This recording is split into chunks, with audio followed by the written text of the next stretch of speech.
flight director today. He is at the helm and will be polling his team here for a go, no-go decision in about 16 minutes. Assuming all continues on track, Starliner's orbital maneuvering and attitude control thrusters, or OMACs, will fire up at 6:23 a.m. Central Time, and that will drop the spacecraft back out of orbit and begin the journey home. Given that, Starliner should touch down for historic first landing at White Sands Space Harbor in New Mexico at 6:57. At the moment, though, NASA is, the team here in the mission control room is still got a lot of work to do to finish preparing for that launch.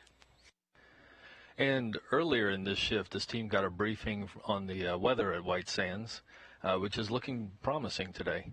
It's definitely going to be chilly for the landing team heading out to meet Starliner. Temperatures are expected to drop down to around 22 or 23 degrees Fahrenheit. Right before sunrise, which is when Starliner's going to come down. And that's about the, and then their clouds are scattered, but the wind should be light. All in all, it'll look pretty good.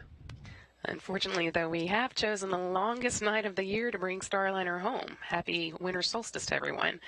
It's going to be about 5:57 a.m. Mountain Time there in New Mexico, and the sun won't be up until 7:04. So we will have some cameras out there. You can see the landing team gathering here, what it looks like now. We'll show you as much as possible, but it will be dark for a little while still. So we have a lot coming up to show you here on NASA TV, but before we get too far into the landing operations, we do want to look back at Friday's launch of Starliner. Heading into a launch replay to take a look at that brilliant morning liftoff from Cape Canaveral.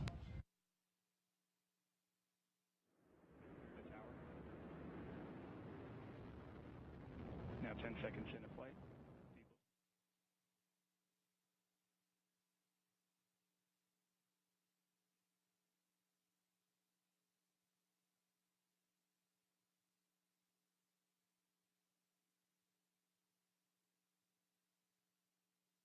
So there you see the United Launch Alliance Atlas V heading into the skies above Cape Canaveral. Crowds there gathered to watch it as it lifted off on its journey. Launch was, of course, timed to catch up precisely to the International Space Station's orbit.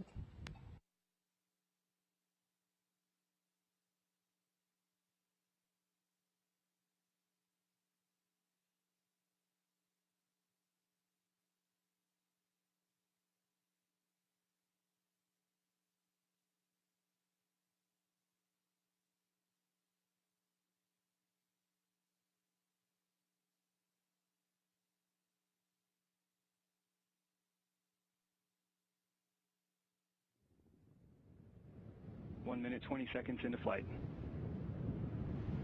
Body rate responses on the vehicle look good. 1 minute, 30 seconds in, standing by for SRB burnout. And we have burnout on both solid rocket boosters. Atlas will hold on to the SRBs for an additional 48 seconds prior to jettison. RD-180 has gone back up to full thrust as expected. Engine response looks good. 1 minute, 50 seconds in. Atlas is now 17 miles in altitude, 11.5 miles downrange distance, traveling at 2,300 miles per hour. Now passing 2 minutes into flight. RD-180 engine operating parameters continue to look good at full thrust.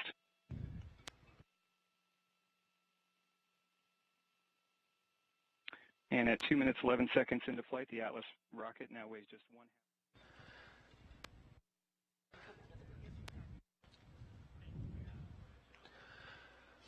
So it really was a beautiful launch, and despite the fact that we're not going to be visiting the space station, we are still accomplishing a lot of Starliner's mission objectives.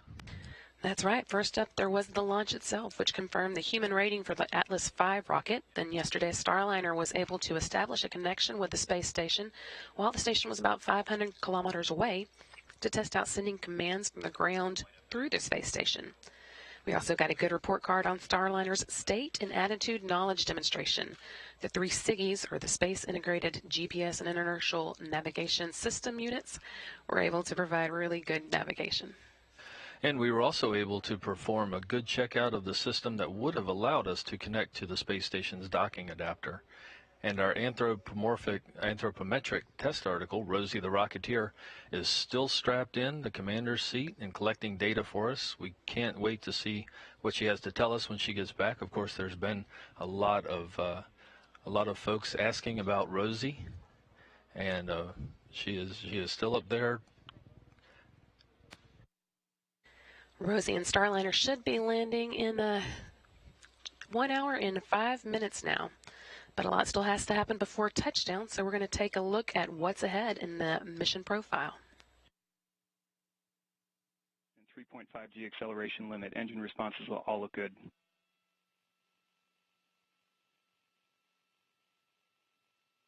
Three minutes, 55 seconds into flight.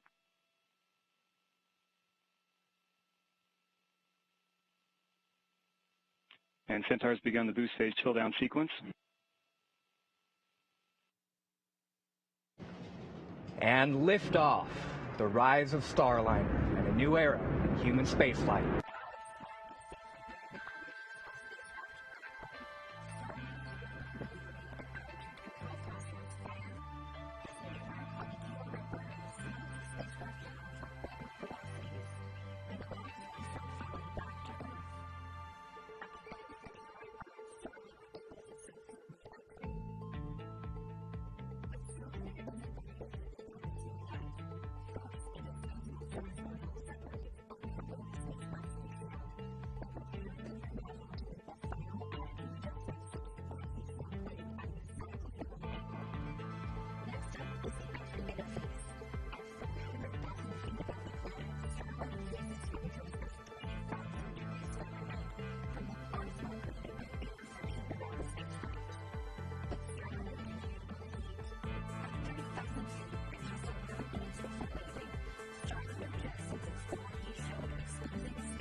And Flight Director Richard Jones has given a go to commence the deorbit burn at the prescribed time.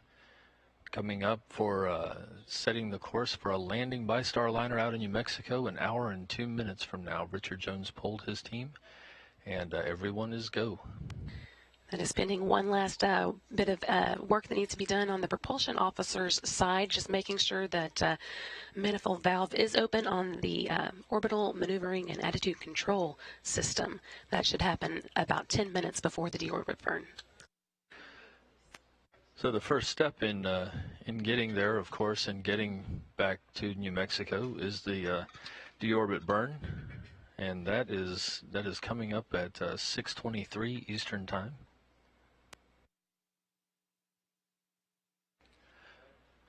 And that is going to be a 55-second burn firing using 4 of the orbital maneuvering and control engines on Starliner.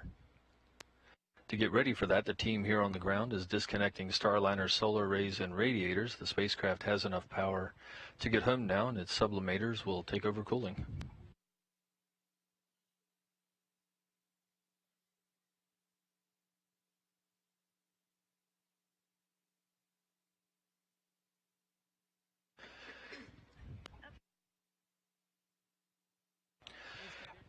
And as we promised, we have a number of teams around America taking part in today's landing operations. One of those teams is, of course, down at White Sands, New Mexico, at the landing site. And We're going out there now to Boeing's Josh Barrett and NASA's Dan Hewitt.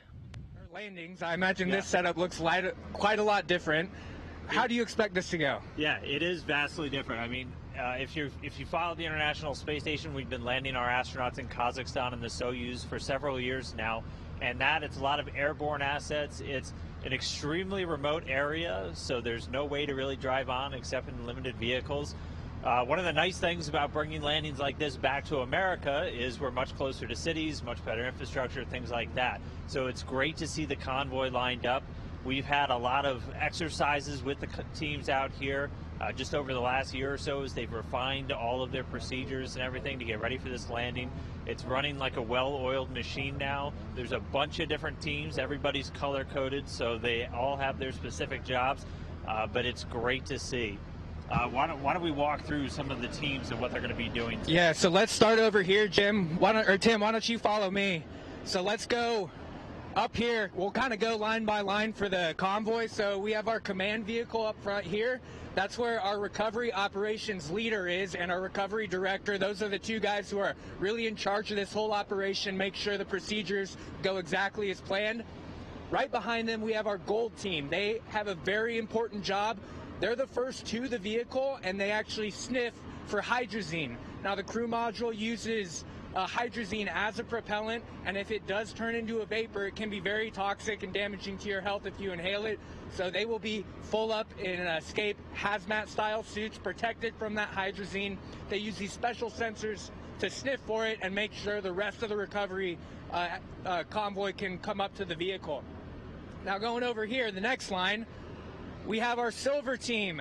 They're right behind gold team after gold team clears it. Their first job is to ground the vehicle. So the vehicle will be powered down, but there could be some residual electricity on it. And so before anyone can touch the vehicle, they're actually going to ground the vehicle and discharge any electricity from it.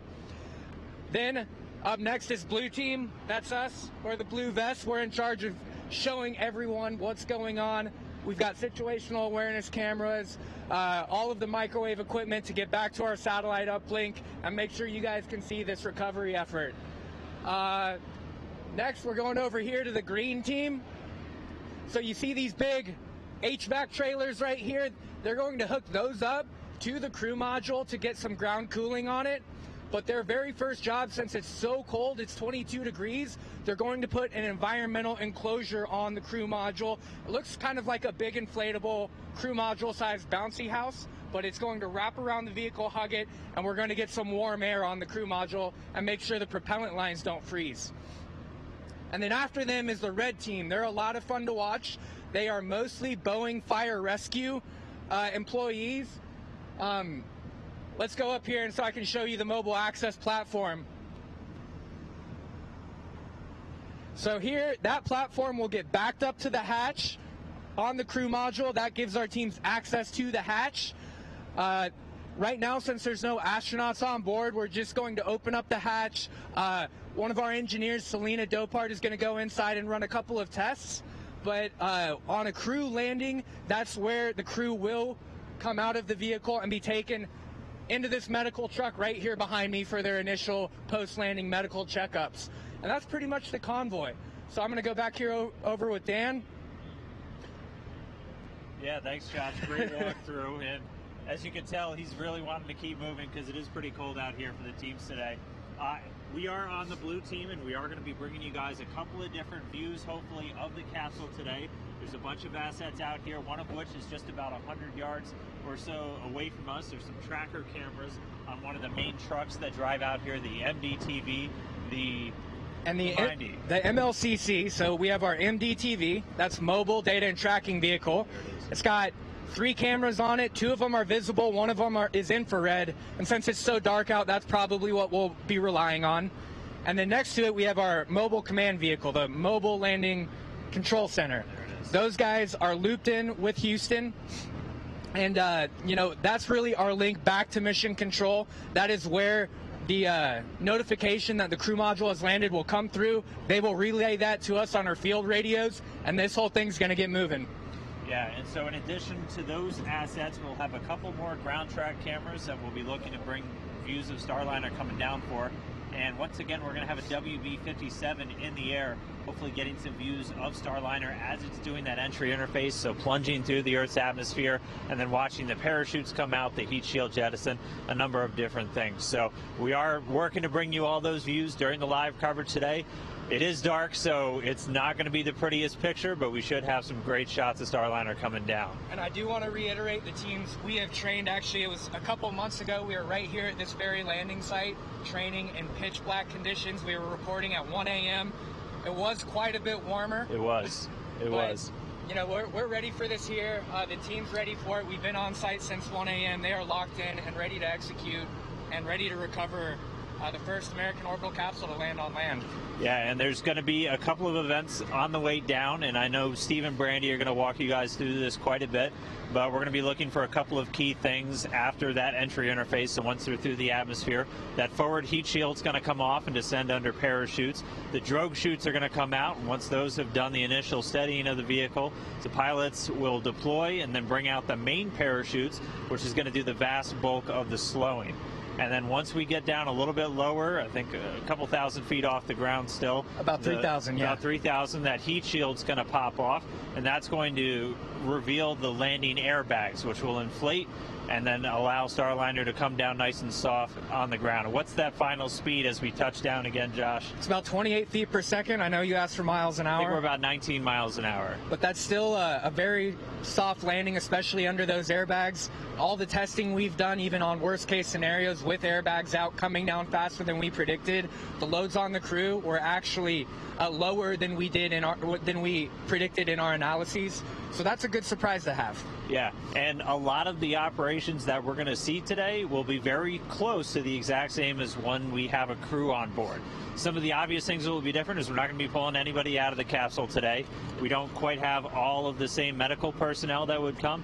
If you've ever seen a Soyuz landing, it's very common for the crew to come out, and then they always have a flight doctor with them, a flight surgeon. That's somebody who's assigned to a crew member before their flight, during flight, and after, just to provide that medical care. Nurses and a number of other personnel who are just kind of there on location for the crew. We know coming home from space after 6 months is a little jarring on the body, so we make sure and do the best we can to take care of these crew members once they're back on terra firma. Yeah, you know, you watch a lot of those Russian landings, the crew members are assisted out, and that's actually why we tapped our fire rescue Boeing fire teams here. They're trained in enclosed area rescue. They're going to actually go in and extricate those crew members. And that's actually a word I learned recently. There's a difference between extrication and evacuation. Extrication is actually going in and pulling someone out of a vehicle. So that's what our firefighters will be doing. And I will say they're fantastic to watch. These guys work so well together, pulling that platform up to the crew module, opening up that hatch, and getting access to those crew members. I know everyone's curious about how Rosie's doing. We're not going to see her get pulled out of the vehicle today. She's actually pretty heavy. Anthropometric test devices are loaded down with a lot of weights and sensors and stuff, so it'll be work to get her out. So we're going to leave her there for now, but she's all right. And we do have some of those crew members that are going to be flying on Starliner. They are here with the teams observing all of the operations today. Among them, the crew flight test. So the first astronauts that are going to fly on Starliner, Chris Ferguson from Boeing, and then Nicole Mann and Mike Fink from NASA. We also have Sunny Williams on site with us, and she's going to be actually flying in this Starliner that's coming home today. Yeah, so I'm sure this is a really special moment for her, seeing her spacecraft come down, but we've got a lot to get through. As you know, our Senior Vice President, Jim Chilton, said yesterday to the media, this stuff is not for the faint of heart. We have a lot to prove here, and landing, there's no point in sending people to space if you can't bring them home safely. So this is a very critical operation. Yeah, well, we're going to bring you as much video as we possibly can on the way out. We're going to have some cameras rigged up, and we'll be on the ground with the capsule once it's down. And again, we'll be looking for some airborne and some ground tracker cameras to provide views, probably in infrared because pitch black outside, of Starliner as it re-enters. And we're locked in and loaded here, and we're ready to go. Yeah, so Steve and Brandy, we'll go back to you guys for updates from the flight control team. That deorbit burn should be coming up soon. Thanks so much, Josh and Dan. We really appreciate y'all braving the cold to bring us those views, and we really are looking forward to what you're going to show us a little bit later. And at this point, speaking of things that are coming up, Starliner is over the South Indian Ocean, heading below Australia before it comes over the Pacific, where it will perform the deorbit burn in about 16 minutes and 18 seconds. And at that point, after the deorbit burn, of course, the service module that is on the attached to the crew module will separate, and that will re-enter on its own. It will not. It's basically going to be disposed of, and the crew module is what will fly then through the heat of re-entry and on over the skies of New Mexico, where Dan and Josh are waiting to retrieve it. And that will all get kicked off with the deorbit burn coming up in 15 minutes now. But while we wait for that to take place, we are going to talk now with Starliner engineer Jim May, who's been standing by to tell us a little bit more about the deorbit process and what we've already accomplished on this mission.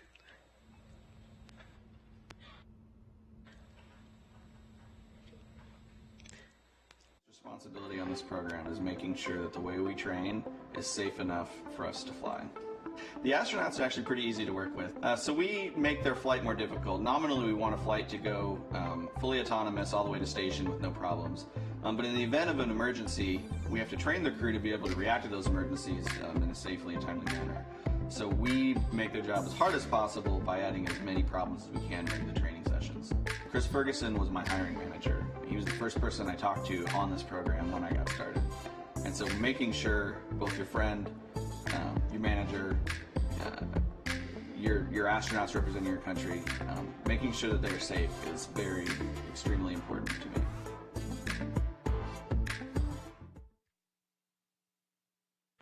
Welcome, Jim. Morning.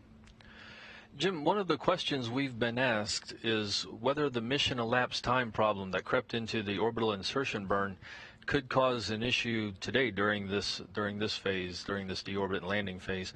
Tell us how the software has been tested in the past 2 days to confirm that this problem is not going to show itself again. Sure. So the mission elapsed time has been updated. The flight control team, Richard Jones, they recognized that. We're able to command the vehicle to change its mission elapsed time, which then goes into all of the flight management computers. So all the computers are now in agreement with what the mission elapsed time should be, and all of the continuing automated flight features that use that time are going to follow it and have been successfully following it ever since. That's great news. So I know that the software is really able to do a lot for Starliner and handles a lot of the mission events, but how does that interact with the team here in Mission Control? The team in Mission Control is watching what the flight control system is going to tell the vehicle what to do. So there are parts of the spacecraft inside of the flight software that say, hey, this is where the vehicle needs to point, and this is where the vehicle is going to need to go to in the future in order to do things like deorbit or rendezvous and things of that nature. So the flight control team on the ground is looking at that data and maybe making updates to it should they be wanting to make any changes to the flight plan in the future. But the ground control team always knows where the vehicle is going to be pointed, where it's pointed now, and everything that it wants to do to remain on the flight plan as designed. And Jim, you've been working this program for a while. Tell me about some of the things. How are you feeling with the way? I mean, just to see that Starliner's up in space and now it's getting ready to come home. What are some of the things going through your mind now? You know, this next phase of flight is a very critical one. It's one that we actually train a lot of the crew for most extensively, and so I'm looking forward to seeing the spacecraft fly the automated reentry plan just as we designed. Because that's all we care about. The most thing we care about the most is the safety of the crew. So seeing that the automated flight plan can go as expected is great, because we are also training the flight crews to be able to take over should there ever be any issues if they need to.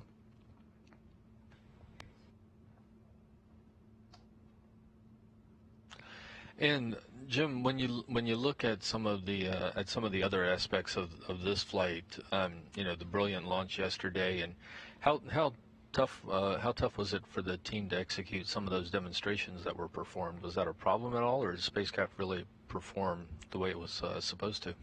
Once we have the spacecraft in a stable orbit, we've been able to perform the demos just like we planned, just at a slightly different orbit. So being able to test the propulsion systems, looking at the vision, the navigation system, being able to check out the star tracker, which is telling the vehicle where it is relative to the stars, relative to the sun. All of those things have been working just as planned, and the flight control team has been able to follow the flight plan for each of the demos exactly as we wanted to do it.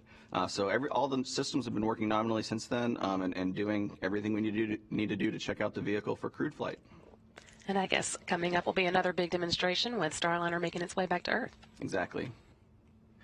Can you walk us through some of the events that we'll be seeing over the course of the deorbit and landing? Sure. So we're going to do a deorbit burn, which is going to take the Starliner at the altitude that it's at and lower the future altitude so it actually comes into the atmosphere. Where it comes into the atmosphere is a place called entry interface.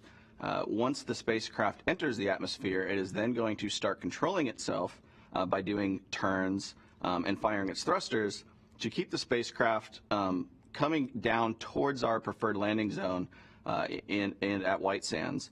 And so while the spacecraft is maneuvering, it can change how far left or right it's going to go. It can change how far or how close it's going to come down on the ground. And all of those things that are going to be done by the automated flight system. Once we have come through the atmosphere and slowed ourselves down enough, we're actually going to fire some drogue parachutes to slow the vehicle down. From there, we'll pop out the heat shield, pull out the airbags, and then we'll pull out the main parachutes to come down on a nice soft landing in White Sands. And Jim, we had the early difficulty with the mission elapsed timer, and it's really all the teams have been working very hard since then, and of course, none of the past couple of days have been the teams have been working the whole time. Give us a little bit more insight. We touched on this earlier, but give us a little bit more insight into what that evaluation process has been, and y'all are dealing with a lower orbit than expected, but it is still something that is manageable. Am I understanding that correctly? Correct. So Starliner is designed to fly anywhere in low Earth orbit. So the fact that we are at a slightly lower than planned orbit does not mean the vehicle can't perform like a spacecraft that can fly automated and on its own. So the processes we've been going through work the exact same way as if we were at a slightly higher orbit. It's just that we have we go around the Earth a little bit faster because our altitude is a little bit lower. But the teams have been able to operate the spacecraft using the exact same commanding, the exact same plan for the order of things that they're going to do than they would have done for the normal mission profile. And I guess it will have just a little bit shorter journey. Normally it takes about, 45 minutes for Starliner to get down after its deorbit burn, but it's a little closer to 30 this time? That's correct. That just has to do with how long it takes from the deorbit burn for the altitude to slowly come down, because our trajectory is no longer a circular trajectory around the Earth. It's going to be coming down in a lower path. And we can see from our monitors here in Mission Control that Starliner is going through the orientation steps ahead of this deorbit burn that's coming up in just a few minutes. Jim, you're watching this. You're watching this closely. What are you thinking so far? Everything's looking good right now. We've got the vehicle pointed where we need to do the deorbit burn. It looks like the flight control team is all happy. GNC, my background from school, I'm happy now because that's the type of thing that I really studied for. So we're looking good for the deorbit burn. We're hearing here in Mission Control that the Starliner is on its way into burn attitude now. So that'll be getting us in place for the deorbit burn coming up just 7 minutes and 30 seconds from now. And at this point, Starliner is crossing below Australia on its way over the Pacific. It is going to fly back on what is called an ascending node, which basically means it's coming up from south to north on this pass, going over Baja California, and then over New Mexico on its way to White Sands.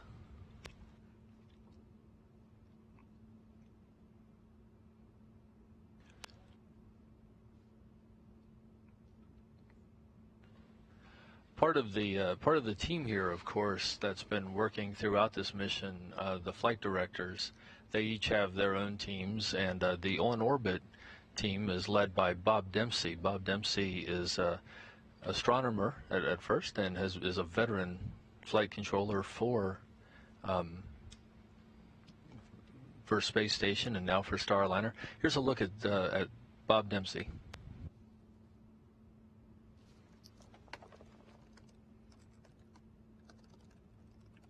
That NASA was doing, space shuttle, probes around Jupiter, stuff like that. But when I came here and became a flight director, I realized it's not the technology, it's the people. My call sign, and therefore my team name, is Galileo Flight. That's an homage to the fact that I'm by training an astronomer, so I had that heritage coming in here, always interested in exploring. When the chief of the flight director's office called me, I was very surprised.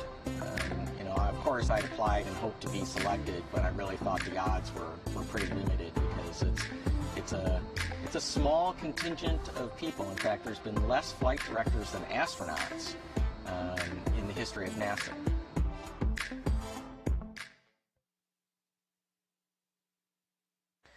And as we mentioned, Richard Jones is back on console today to bring us in for a landing. Here's a look at what he had to say. The role of the flight director, to put it simply, the flight director makes decisions. I make decisions. And as the mission is continuing, whatever timeline that we're following, whether it's pre-launch, ascent, on orbit, docked, during entry, a lot of questions come up in terms of how we want to proceed, because sometimes the script isn't always written for whatever we're doing at the time. We may suffer a failure. We may have to react to different priorities, whatever is changing. And so the flight director's role is to take all of that information in, and all of the systems information, the human element, if astronauts are on that vehicle, and make a decision on how to proceed or not to proceed. Sometimes the answer is not to go forward with something. So it's really just about decision making.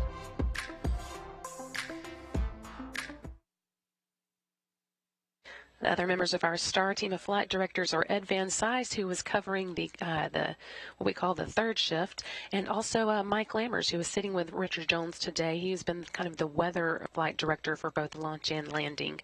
Also, at the flight control console, you've got a couple of Capcoms on shift with us. We have Tracy Caldwell Dyson and Josh Cassida. Josh is actually scheduled to take his own flight on this Starliner that is currently in space now. He'll be on the second crewed flight of Starliner. Each of those teams spent about 9 hours in mission control at a time, with 1 hour on either end of the shift devoted to handover for the oncoming team. Together, these teams have seen Starliner safely through the mission thus far, put it in the best configuration for a successful landing, coming up in just 37 minutes now. 37 minutes down to New Mexico. The GNC position here reports that Starliner is in the correct attitude for its deorbit burn that is coming up at this point. The service module and the crew module are both still attached to each other. It'll be the service module's OMAC engines, 4 of them, the orbital maneuvering and control engines, that will power the deorbit burn. They are each 1,500-pound class thrusters, meaning that this 55-second burn will be about 6,000 pounds of thrust. That will slow Starliner from its current orbital velocity and let it fall into the atmosphere, and ultimately fly to New Mexico and touch down in White Sands. Those OMACs are just about done with their duty for this mission, but they will also help us move the service module away from the crew module once the 2 of them disconnect after the deorbit burn.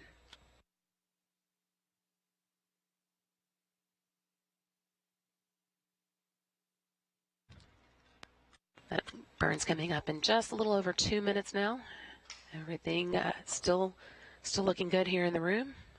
Everyone quiet and working through their last steps to get ready for it. And after the deorbit burn, we'll be looking at a what is called entry interface, which is basically the point at which the hottest part of atmospheric reentry begins. This is the point when Starliner's heat shield will face its biggest test. It's going to get up to 3,000 degrees, and the plasma will form around the spacecraft. The heat shield is going to provide a barrier to that. It's an ablative heat shield of Boeing's design, and that's going to protect Starliner and all of its systems. That's a lot to protect it from. 3,000 degrees is almost 1,000 degrees hotter than lava, so it's got quite a job ahead of it, and all that takes place about 75 miles above Earth. So we are about a minute 13 seconds away from the deorbit burn here. Watching, this will be Starliner's 33rd orbit of the Earth that this return is happening on.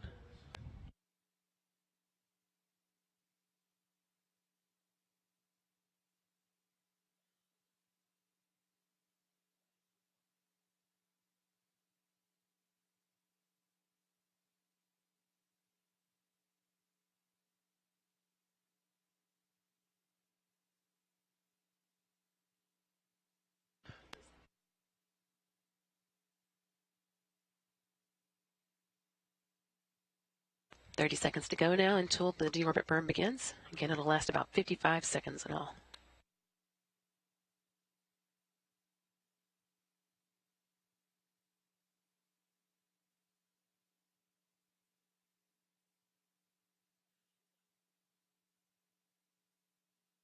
Ten seconds to deorbit burn.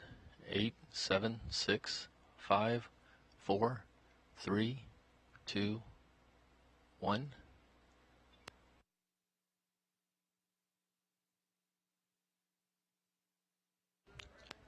Deorbit burn in progress. Good control reported. 4 OMAC thrusters firing for about 55 seconds to slow Starliner down to begin its return to Earth. All looking good thus far.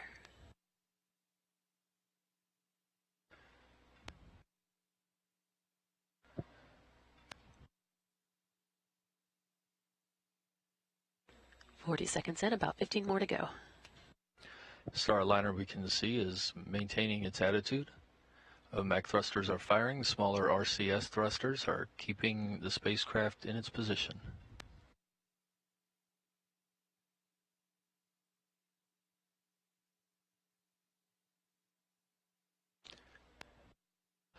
Good burn reported. Engines cut off. We are on our way to White Sands, Richard Jones tells his team. Starliner's ready to come home now.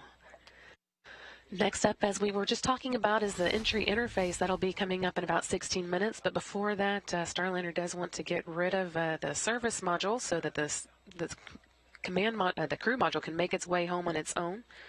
That clears the way for that heat shield and eventually the parachutes that will lower Starliner down slowly to Earth.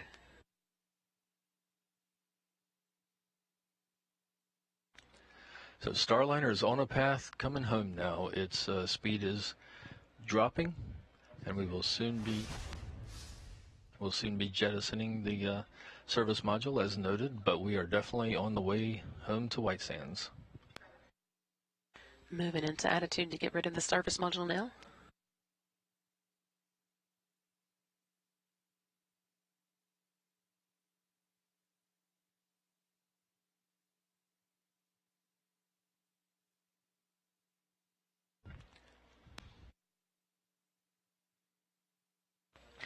And flight controllers report that we are in the right attitude and service module has jettisoned. Crew module is flying on its own. Service module will be disposed of while it re-enters over the Pacific. While the crew module continues on a flight path to White Sands, New Mexico, where our Boeing and NASA teams are waiting to recover. Right now it's up to the reaction control system on the crew module to flip the crew module back around, get its heat shield pointing into what will soon become a very hot spot. Make sure it's ready for re-entry.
At Starliner Mission Control in Houston, we continue to monitor the progress of Starliner as it flies back to White Sands, New Mexico. All systems are looking just like they're supposed to. Everything is looking good.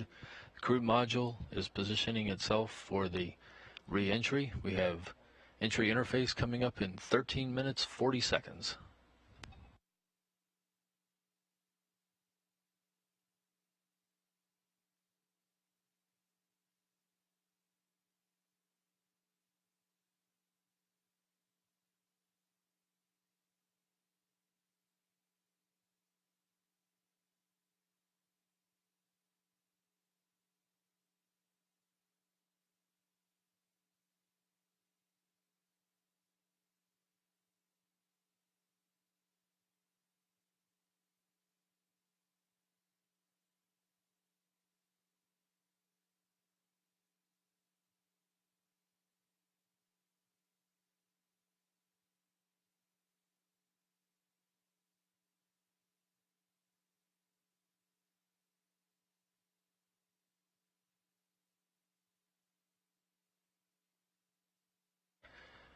And another Starliner engineer joining us this morning is Tori Wills Pedrati. You might remember from our launch coverage a couple days ago. Tori is an expert on the heat shield of Starliner and many of the other systems. Tori, what are you thinking? What are you thinking right now as we proceed towards this reentry with Starliner in a good attitude and heading over the Pacific on the way to White Sands? So thanks, Steve. This is a really exciting morning, right, for Starliner to be able to show not only a good SM separation, but also a good attitude coming down into White Sands. So this is just a really good place to be in for the vehicle, and it's going to be upcoming here soon that we're going to get to test the heat shield. We have tested that heat shield here in the atmosphere at Ames with NASA a couple different times in an arc jet. Which is really cool and as close as we can get to those really hot atmospheric temperatures on Earth, but there's nothing like a flight test to prove the safety and reliability of something as important as the heat shield. And now that we are, let's see, 11 and a half minutes away from beginning to experience entry interface, it's really coming down to the crunch time. Yeah, it is. And again, this is just really exciting, and it's going to be a really good test of that heat shield. Now, a good thing to remember about the heat shield is that it's a game of threes. So the heat shield is going to see about 3,000 degrees at entry interface, and it's going to convert that heat to about 300 degrees on the interior of that inner mold line with about 3 inches of ablator. So it's a really great technology that Boeing has developed, the Boeing lightweight ablator that we have on the vehicle. So it's really exciting to be able to test it here. And also, we have seen some successful parts of this test already. During pad abort, we saw a very successful base heat shield jettison, which happens at about 3,000 feet. So some parts of this we've already seen, but right now we're just really looking to see how the ablator performs during this uncrewed flight test. Hopefully it'll all go just as expected. Assuming that we're back, it does go expected we're back next time with crew on board, what would they be feeling at this point? So at this point, from a thermal perspective, they would not be feeling anything different than what they would feel during the rest of the trip. The interior of the vehicle is around 70 to 75 degrees and is very comfortable for the crew. It's all in the exterior of the vehicle that you would see those really high heat waves, those heat loads. They would be seeing a very cool light show outside of their window right now as some of that thermal effects start to take place and you start to see the aero heating sphere occur around the vehicle. And Tori, the heat shield for Starliner, of course you have the base heat shield, which is the main thing that we're talking about, but the whole vehicle has a thermal protection, is that right? Yes, that's correct. So the quilted looking blanket that is on the top of Starliner that has that gray color is actually a type of thermal protection system, a TPS. So that is a thermal blanket made out of a bunch of different layers and thicknesses of a quilted material that is actually sewn together and then epoxied onto the outside of Starliner. And while that part of the vehicle will not see the high heat that the base heat shield will, that gray color and the density of that TPS still protects the vehicle, not only from the high heat of reentry, but also from the really cold temperatures when we're on orbit. So both of those are important when we think about thermal protection systems. Outstanding point, Tori. At Starliner Mission Control, we are 8 minutes 50 seconds away from entry interface, which is the point at which Starliner starts to encounter the hottest parts of re-entry. Starliner is in its current is in the proper attitude currently. Its base heat shield pointed in its direction of travel. Tori, entry interface. It's something you've been looking at for a long time, and now we're coming up to it. Yes, so when we did analysis on the heat shield and when we were designing and, testing it, entry interface is really when we would start caring about the thermal loads the heat shield would see. Before that, the heat shield is protected by the SM because we don't want it to be affected by any micrometeor debris or anything like that. So having the SM cover the heat shield is really important until we're ready to use it, because we want it to be at the exact thickness that we analyze to, so it's able to perform its job to the best of its ability. Can you give us an idea of how precisely that analysis goes? Yes, so each area of the heat shield is actually lofted. So if you look at the heat shield as, as a layer of like a grid, each point on that grid is at a different thickness to be able to cover all of the heating that we would see during multiple different reentry trajectories, but also able to have it as thin as possible to be as lightweight as possible. So we really worked to make the heat shield the most efficient it could be, while also being as the lightweight as it could be, so that we're able to carry more cargo or more crew to station when we eventually go there. Well, how long after entry interface would you say that the heat shield has kind of done its job? When will you sigh with relief? So when we release the drogue parachutes, at that point the heat shield has taken the brunt of the heat forces, and by the time that we're ready to release those drogues, the heat shield has done almost all of its work.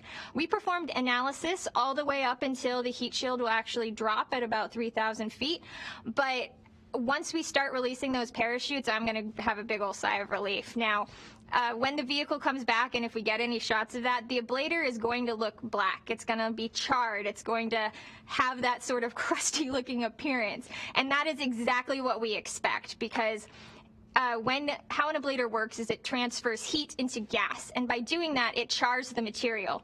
So when the material is, when it's new and when it hasn't seen any heat yet, it's white. But if we see it's black as it's coming back, that means that it actually worked and we've transferred that heat into gas. And Tori, you're of course an expert on another Starliner system, the interior camera system. We of course have had a lot of interest on that, but as we understand it, we think we'll be able to have those interior views of Rosie in the commander's seat throughout from this mission.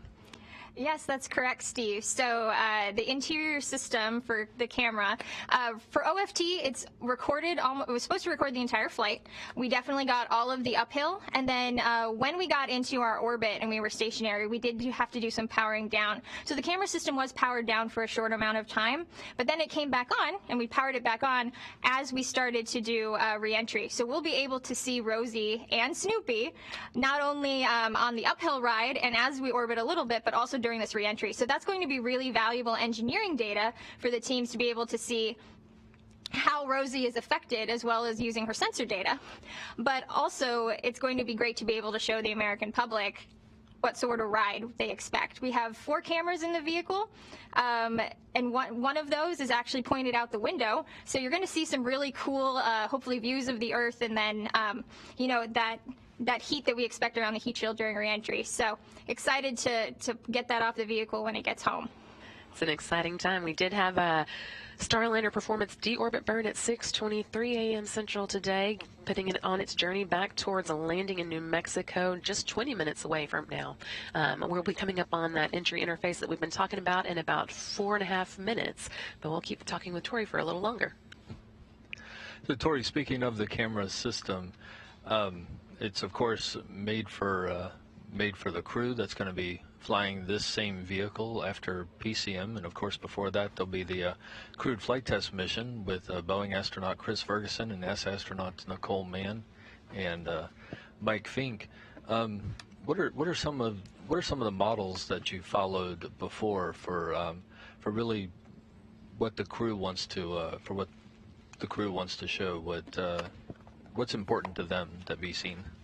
So we designed this camera system extensively working with Chris Ferguson and making sure that he was comfortable with the views and also with how close and up close and personal we would be inside the crew cabin.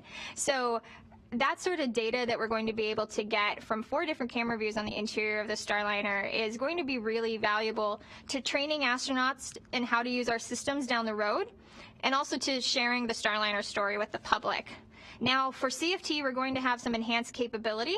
We're going to be able to show docking live through the ISS. You'll be able to see the hatch opening ceremony and the crew greeting the ISS crew for CFT. So that sort of moments of being able to capture is not only important for the crew, to be able to understand how the systems work and to be able to train others past them, but also to just be able to share the story and show everyone, that we've had a successful docking. Thank you, Tori. We are less than 3 minutes away from Starliner's entry interface with the atmosphere, 2 minutes 43 seconds.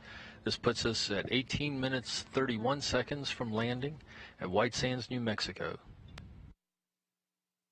We're already beginning to see the altitude drop for Starliner really steadily, about 95 miles above the Earth right now, and quickly falling. Flight Director Richard Jones and his team of mission controllers are monitoring every moment of this.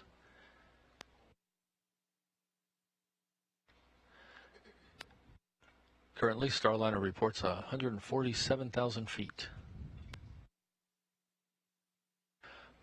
Moving under the Mach 25 orbital velocity, currently 24.6 Mach.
And at Starliner Mission Control in Houston, we are 40 seconds.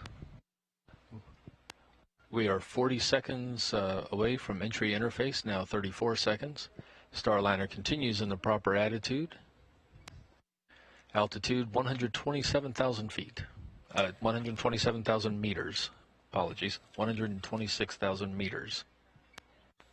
And we are right on top of that entry interface. This is when Starliner would be seeing those 3,000 degrees Fahrenheit temperatures. Should be just about 75 miles above the Earth at this point. We did want to make sure, as people are tuning in, that they are aware that following Starliner's touchdown, we will be hosting a post-landing news conference here on NASA TV at 9 a.m. Central Time. That's going to feature Jim Bridenstine, the NASA administrator, Jim Tilton from Boeing, and Steve Stitch from our commercial crew program.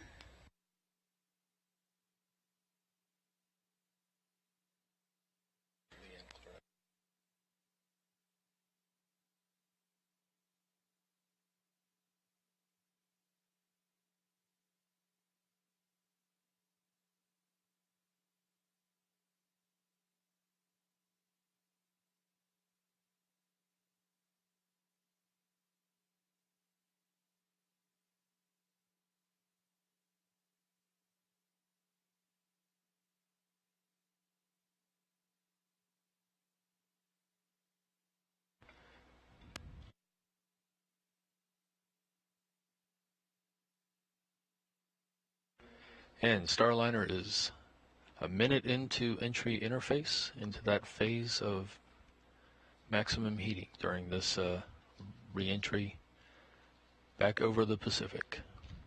Starliner is flying as a crew module alone. The service module has been jettisoned and disposed of.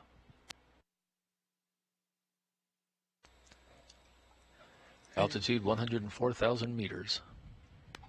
The entire team here in the room is quietly watching, making sure all the systems continue to look good. We've also got a number of VIPs in the viewing room as well. We've got NASA's Administrator Jim Bridenstine, as well as Boeing's Jim Chilton, and the Boeing Defense and Space CEO Leanne Carrot as well.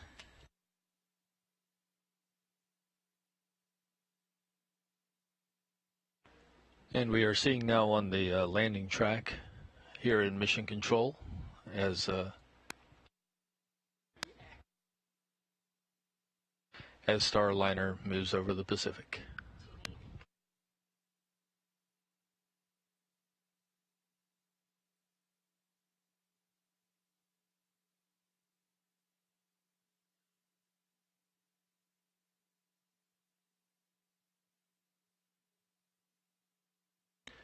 Starliner is 13 minutes 27 seconds from landing at White Sands Space Harbor, New Mexico.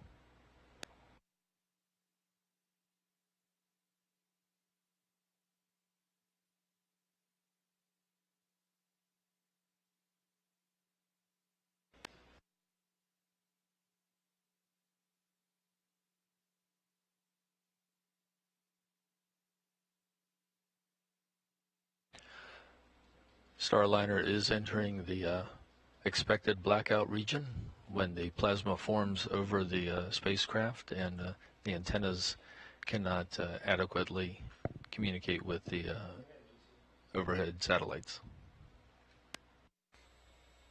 Currently 51 miles above the Earth, still heading in, making its way through that entry interface, about 3 minutes into it at this point. The next milestone we'll be looking for is the forward heat shield jettison. That should be coming up in less than 10 minutes now. Controllers report good attitude, good roll to the position it needs to be in.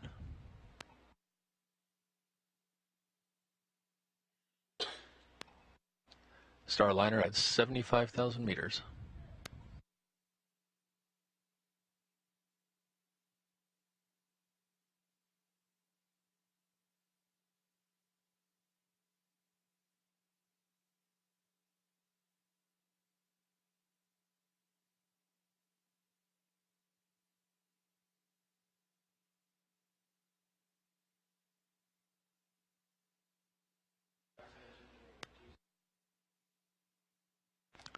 Starliner moving through Earth's atmosphere, going through the entry phase. 11 minutes, 30 seconds to landing at White Sands, where a team of specialists are waiting to recover the vehicle. This vehicle will be reused after this mission. It'll be taken to the Starliner factory in Florida and refurbished, and then flown on the first operational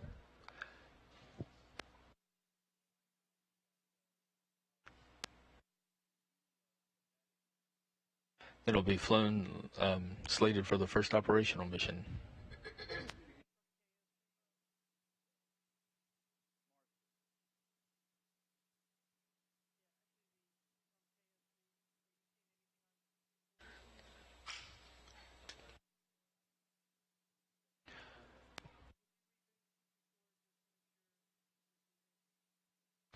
Five minutes into entry interface, we are now 10 minutes, 34 seconds before landing at White Sands, New Mexico. Starliner's controllers report the spacecraft is in good attitude.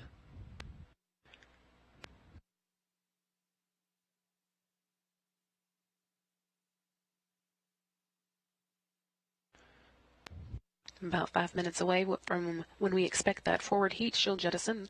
The first of the heat shields that will be jettisoned. In the meantime, we've got 10 minutes until landing, and the Starliner will be heading in the next few minutes over the Baja Peninsula, part of Mexico, and then into New Mexico in the White Sands Space Harbor. And we have confirmation that the on-site vehicle at White Sands, the tracking vehicle, is tracking Starliner right now. Systems are looking good.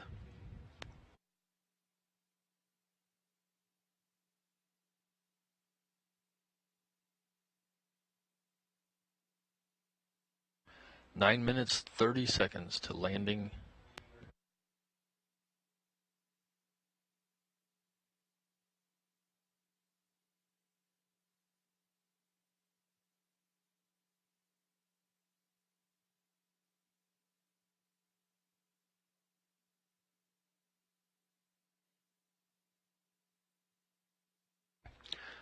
And FIDO reports that Starliner is on track, continuing its descent to White Sands, New Mexico, altitude 51,000 meters. That's about 32 miles above Mexico at the moment.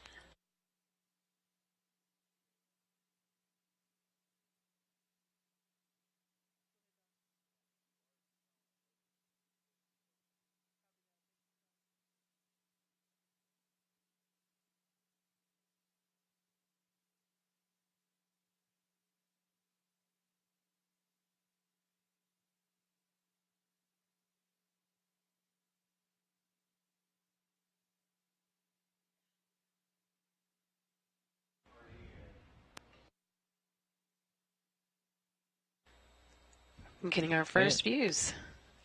We are getting our first views from the NASA WB-57. We see their Starliner continuing its plunge through the atmosphere. We are 8 minutes and 8 seconds from landing. That image is infrared because of it being dark, of course, over the skies of New Mexico right now. Still about 28 miles above the Earth as it continues making its way, just about crossing over the New Mexico border now. This video again coming from one of NASA's WB-57 planes using infrared camera. All systems are reported doing well. Spacecraft is doing well. Altitude 41,000 meters. 7.5 minutes till landing, and just a couple minutes now until we should hear about the forward heat shield jettison.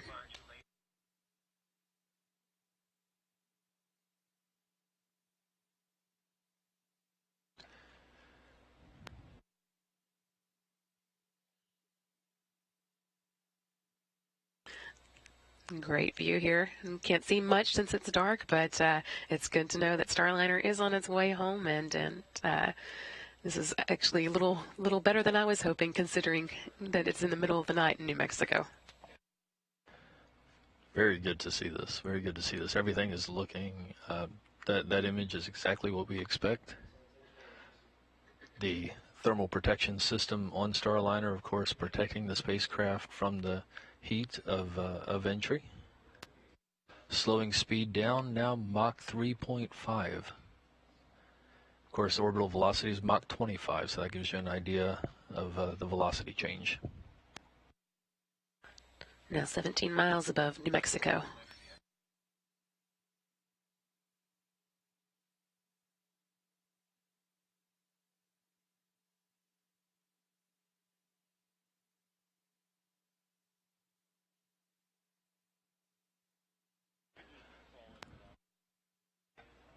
Six minutes to landing at White Sands, New Mexico. Starliner remains in its proper attitude, proper course. Speed Mach 1.1, 19,000 meters.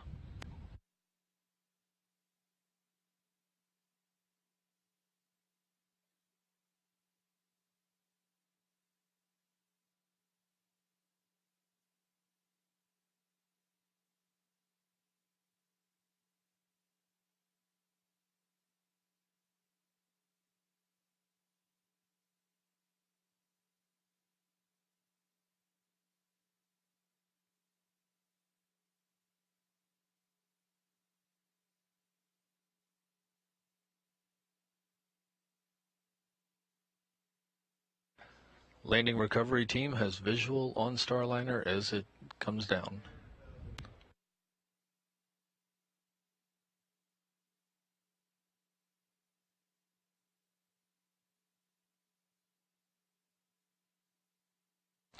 10,000 feet.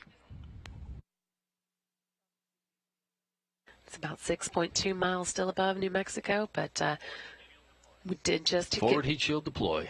confirmation of that forward heat shield deploy. Everything, Drogues out. things will happen fast now. The drogues will start stabilizing the Starliner and slowing it down before the main heat shields deploy after it. Main parachutes, rather, not heat shield. Vehicle is slowing rapidly. Mach 0.2.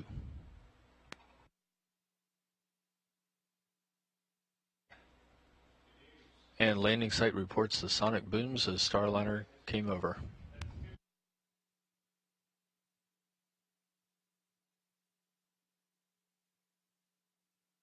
And we can see on that image the two pilot chutes, the two drogue chutes.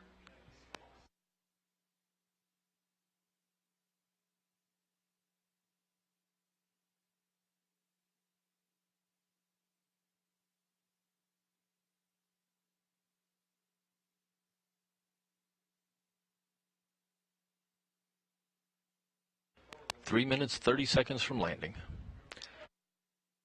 Mains deployed.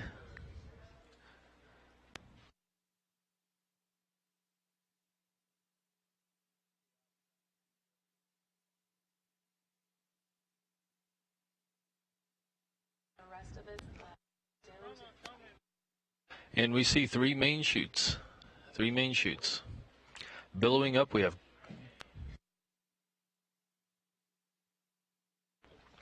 three main chutes. We see the red, white, and blue as Starliner descends. 2 minutes, 53 seconds from touchdown. And the rotation handle has deployed. That will level Starliner as it descends.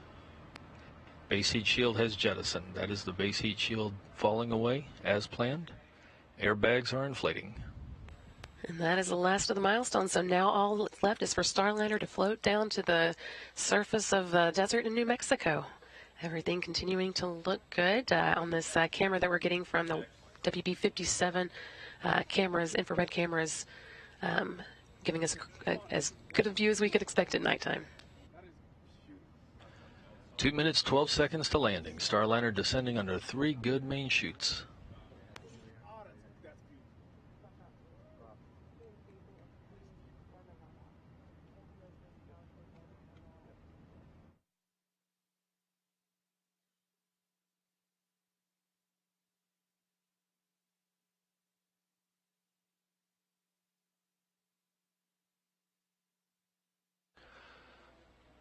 All six airbags are confirmed to have deployed, and they are fully inflated as Starliner descends to the desert down in White Sands. Just about 800 meters left to go. It's less than half a mile. Great imagery there of it descending.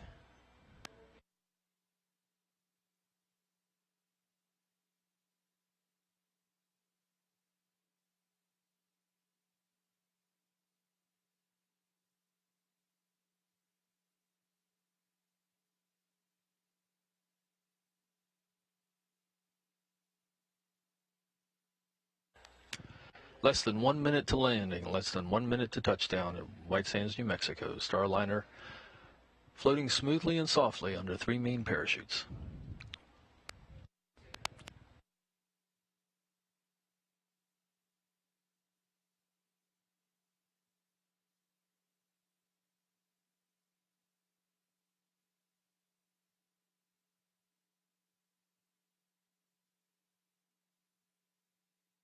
Just 300 meters left to go. That's 984 feet. Very close now.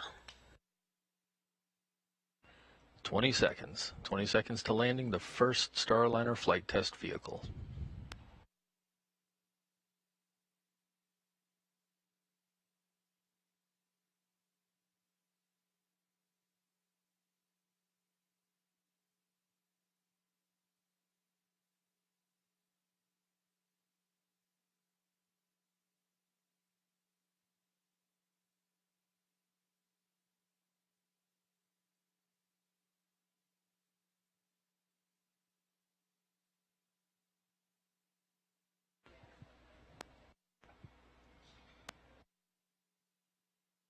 And Starliner touches down in the desert in New Mexico. An historic landing in White Sands, New Mexico concludes the first flight test of Boeing's Starliner spacecraft, the first time an American-made, human-rated capsule has landed on land. That took place right at 6:58 a.m. Central Time, 2 days, 1 hour, and 21 minutes into Starliner's mission. Congratulations, Starliner. Congratulations, indeed. Flawless flight back to Earth. Good landing this morning. Now the spotlight's going to shift a little bit to the landing recovery team waiting for it out there in New Mexico. They have to wait for clearance before they start heading over to the vehicle, but Starliner has touched down at White Sands successfully this morning. Main chutes are jettisoned. That'll keep those chutes from pulling Starliner away as the landing recovery team is looking to make their way toward it.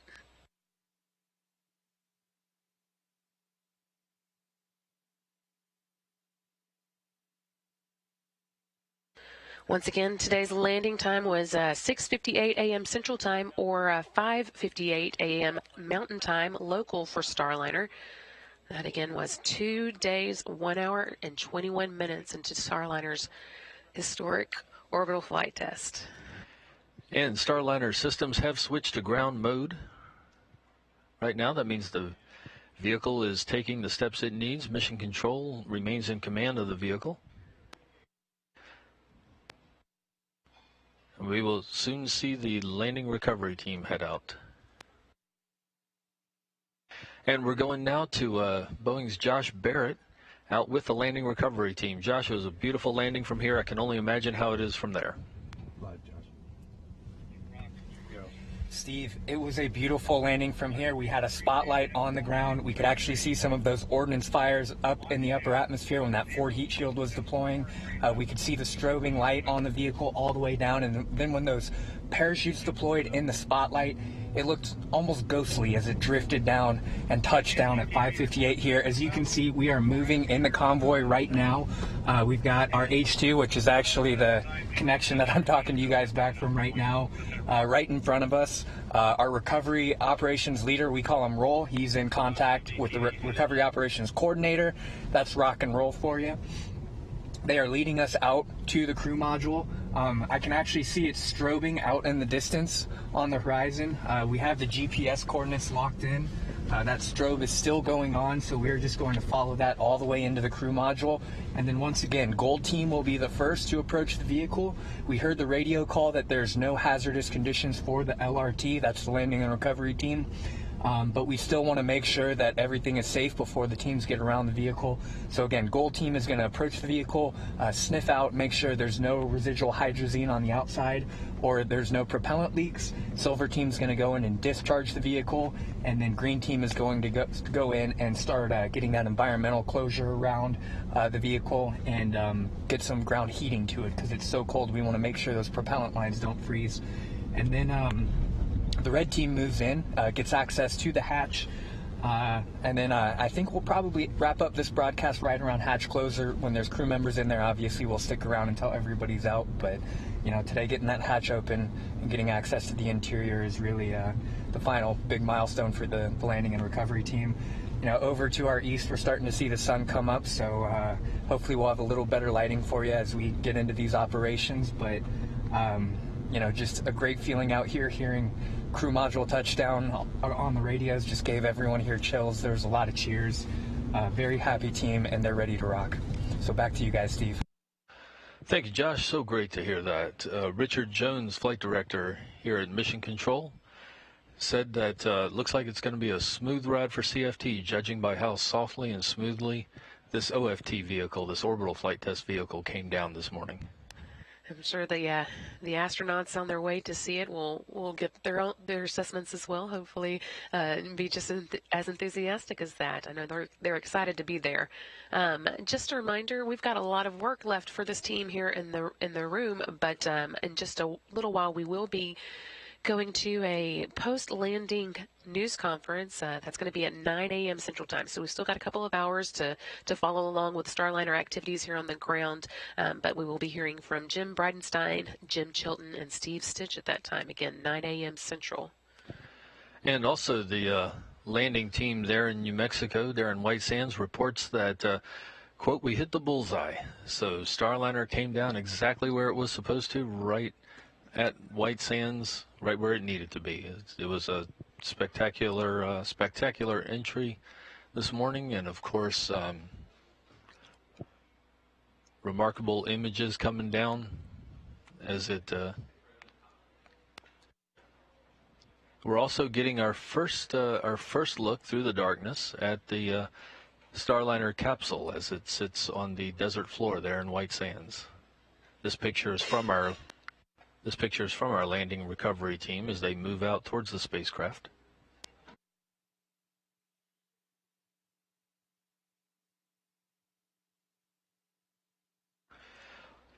And you heard a little bit earlier from two of our Starliner engineers, Jim May and Tori Wills-Pedrati. They are standing by in the studio. Jim and Tori, it looked great from here. New Mexico reports it looked good. I can only imagine the feelings that y'all have experienced this morning. Thanks, Steve. It has been an absolutely amazing morning. Really trying just to keep it together and not cry on live TV. But it is a fulfillment of 7.5 years of work to see this happen so successfully and make it look so easy. So this is just an absolutely great morning for me. That's, I feel the same way. We've been training. It's not just us as engineers, but we've put a lot of work into training all of the flight crew and the mission controllers as well. So being able to get them ready for this flight and have them control the vehicle, command the vehicle to come down safely in the desert means good things looking forward for our future crewed missions as well. Yeah, and Jim, it's such a great synergy between not only the technical systems, right, but also our people systems. We had such great people on console, we've had such great people out in the desert, and then we also have a really great technical vehicle. So like seeing all of these things happen together is because of the team that really made this happen. So it's just excellent to see. Exactly, the team effort's great.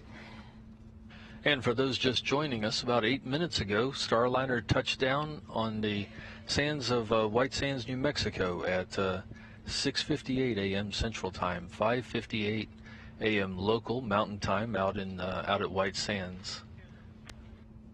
Seeing a replay here of that touchdown. Again, everything happened right on time. All the milestones, the heat shield jettisons, the parachutes, deployment, the airbags filling up, everything giving good indications for all of the landing system elements.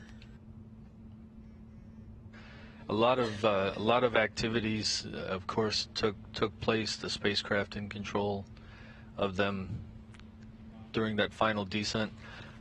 Tori and Jim, a lot of things for the spacecraft to do, but it went really, really well. It looked like. From your technical knowledge, what do you think? So I just have to say that heat shield jettison was one of the most beautiful things I've ever seen.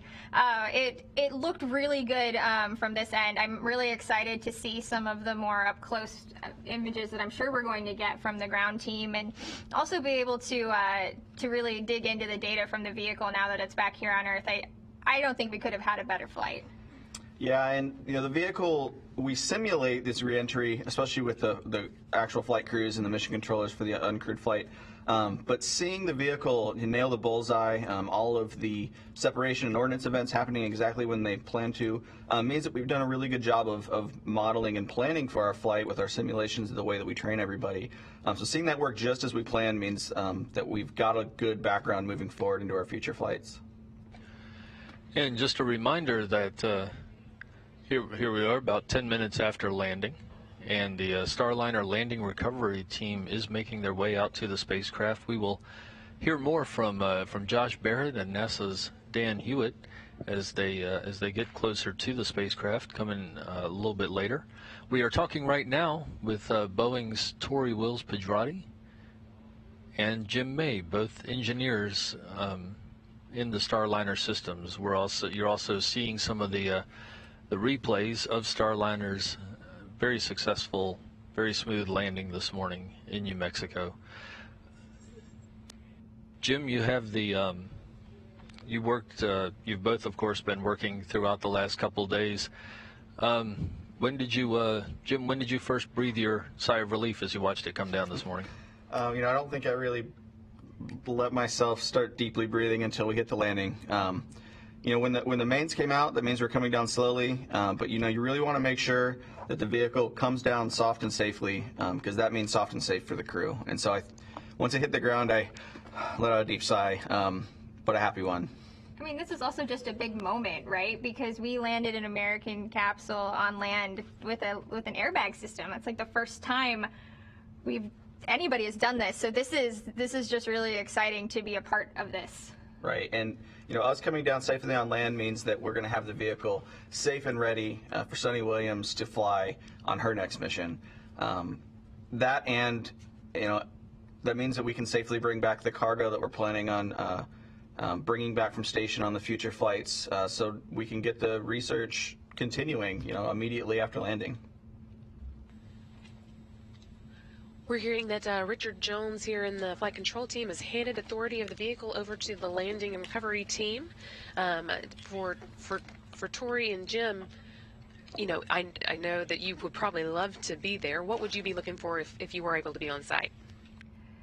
So I would probably be in an ATV trying to go pick up my heat shield from somewhere off in the desert. Now it's going to be really important that we pick up parts of the pieces that we jettison, because that's how we're going to base our models going forward, right? We've done a lot of analysis on this vehicle, but it's getting that data and seeing those systems now that we've actually gone through reentry, which is really going to put us in a great place for when crew gets on the vehicle. And I've been working on the training systems and the simulations that we use to train everybody. So specifically, I'm looking to get some of the flight data recorder data and the data that Rosie the Rocketeer has, so we can take what we've learned from exactly how the vehicle flied and turn that back into a better training product for the future. And speaking of Rosie the Rocketeer, we were expecting before this that Starliner would be coming down about the speed of an express elevator and a skyscraper.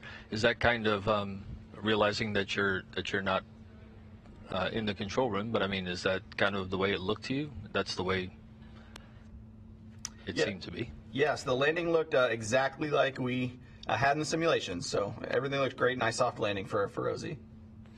Can't wait to see that data, I'm sure. Looks like we're starting to get some clearer pictures out at the landing site as the teams move in. Again, we've just landed in New Mexico about 13 minutes ago, 6:58 a.m. Central. For those who might just be joining, you missed a lot of the good stuff, but we still got a little bit to show you. And one of their first tasks will be to put an environmental enclosure around Starliner. We can see the images there. That's the infrared views of the landing recovery team convoy of vehicles heading out to meet Starliner.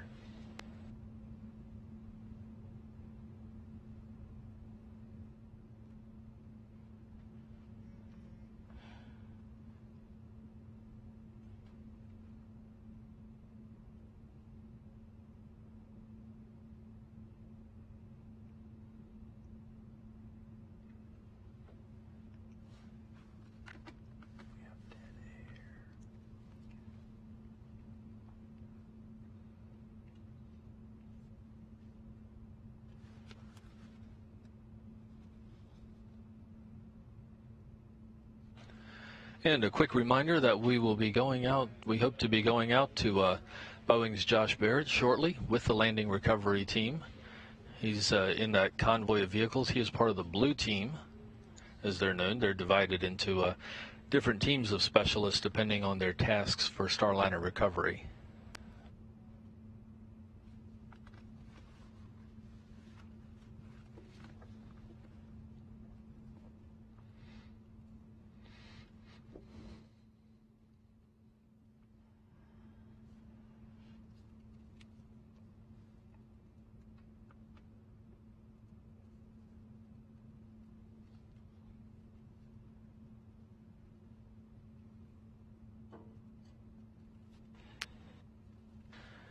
15 minutes after the landing of Starliner out in White Sands, New Mexico. Starliner landed after 33 orbits of the Earth. Copy that. You're coming back to us. Okay. During that time, it was able to check off a number of mission objectives, although it didn't quite make it to the International Space Station. It was able to prove out some of the not only the launch on the Atlas V rocket, and of course all the landing systems that we saw in action today, but a number of the systems that would be useful during future rendezvous with the space station. A number of the navigation system demonstrations were accomplished. Mission controllers, of course, executed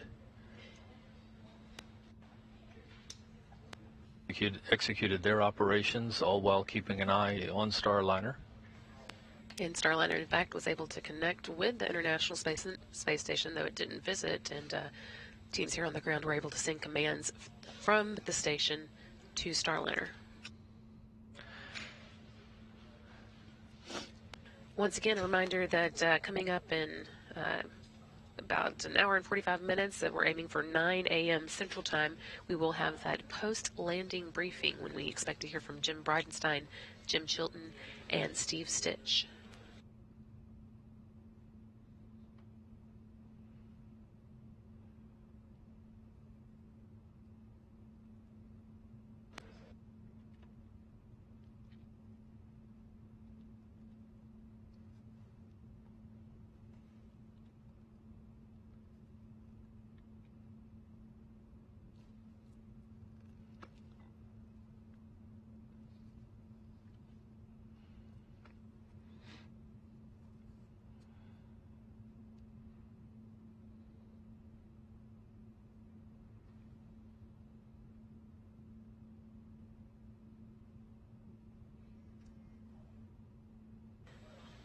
Here in Mission Control Houston, we've got a number of special guests coming in to say hi who have been watching from the viewing room, including NASA Administrator Jim Bridenstine, the Johnson Space Center Director Mark Geyer. We're starting at high fives here, lots of excitement and smiles. And this all follows a lot of work by a lot of folks.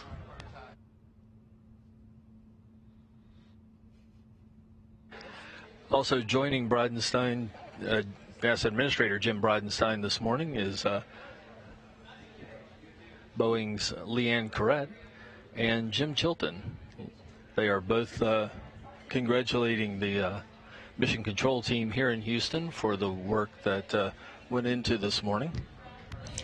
And we did mention earlier that the team here in Mission Control handed authority already over to the landing and recovery team on site with Starliner, so they're able to relax a little bit and start some of the celebrations. And we also have a report from the landing team, quote, "The vehicle looks fantastic." We hope to hear more from them coming up soon. We're standing by to get some more updates from Josh Barrett and Dan Hewitt on site there. And as you can see from the screen, NASA's Jim Bridenstine and Johnson Space Center Director Mark Geyer, joined by Boeing Space and Launch Senior Vice President Jim Chilton and Leanne Corrett, who is the President and CEO of Boeing Defense and Space.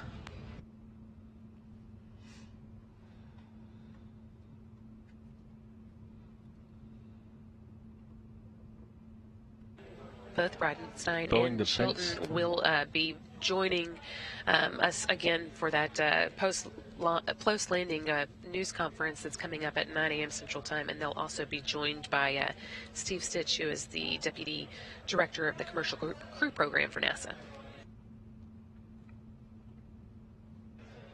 So as you can probably tell, there's a lot of happy faces this morning in Houston.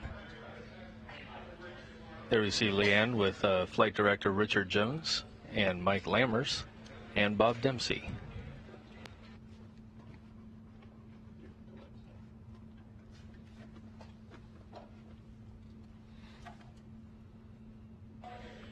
More team members continuing to pile into the room. I don't think the the congrats are going to stop anytime soon.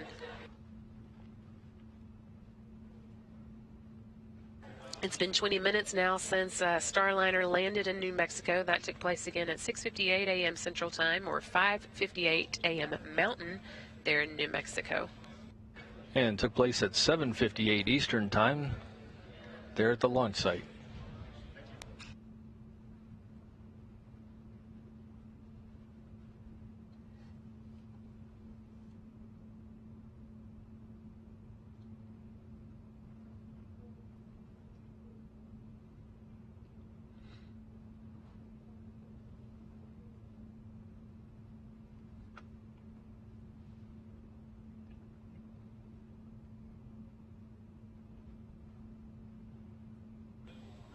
Once again, we've got a number of VIPs piling into the room, some of them that you might recognize, NASA Administrator Jim Bridenstine, as well as his Deputy Administrator Jim Morehart, and Jim Chilton, a number of Jims in the room today. Chilton's Senior Vice President of Space and Launch for Boeing. Also, Leanne Carrette, the Boeing Defense and Space CEO. Center Director Mark Geyer, and we've got, I think, all of the Starliner flight directors, I believe, in here. Richard Jones, of course, who was on console for landing and launch, as well as Mike Lambers, who was next to him as the weather flight director. Also milling around Ed Van Cise and Bob Dempsey, all taking part in the congrats. Meanwhile, out at White Sands, New Mexico, the landing recovery team is getting closer to the Starliner vehicle. They will be putting an environmental enclosure up over the vehicle. It is, of course, below freezing out in White Sands this morning.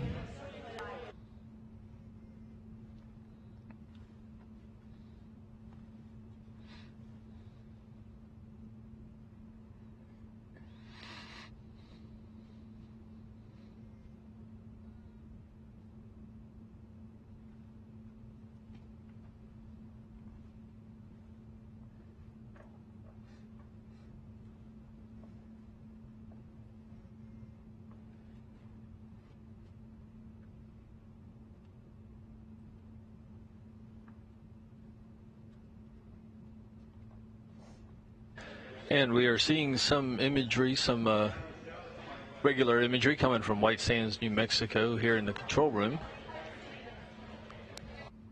The team, of course, brings a lot of lights with them.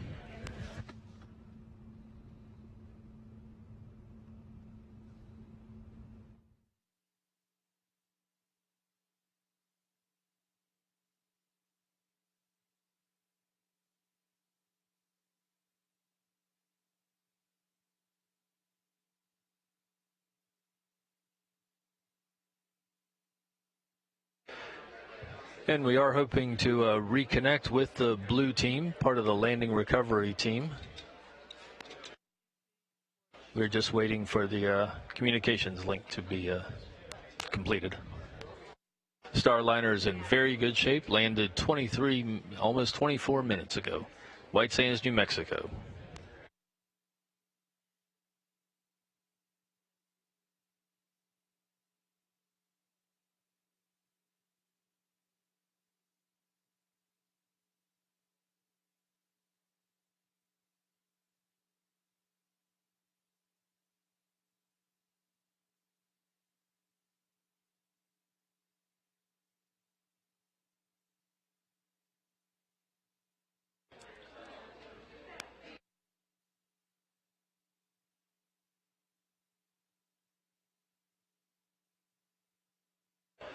And we also have a report from the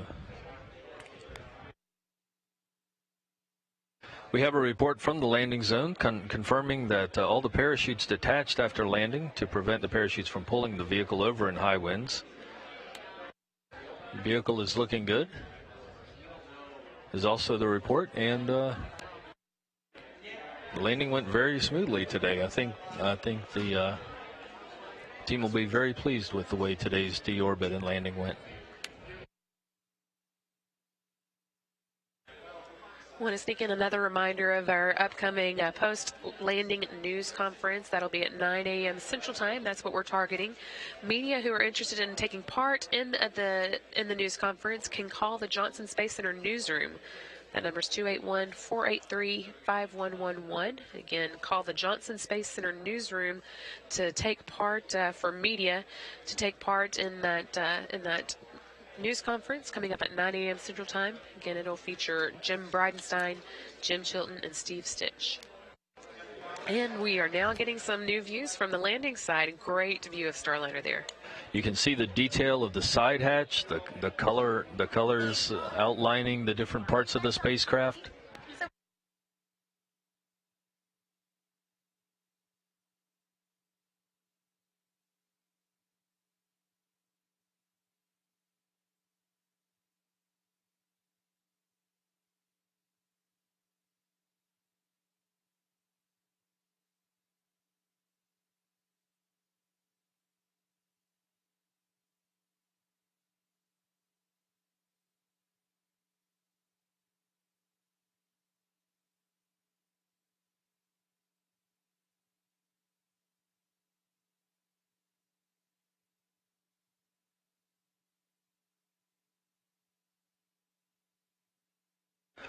And what we're seeing is the first members of the landing recovery team moving out to the vehicle.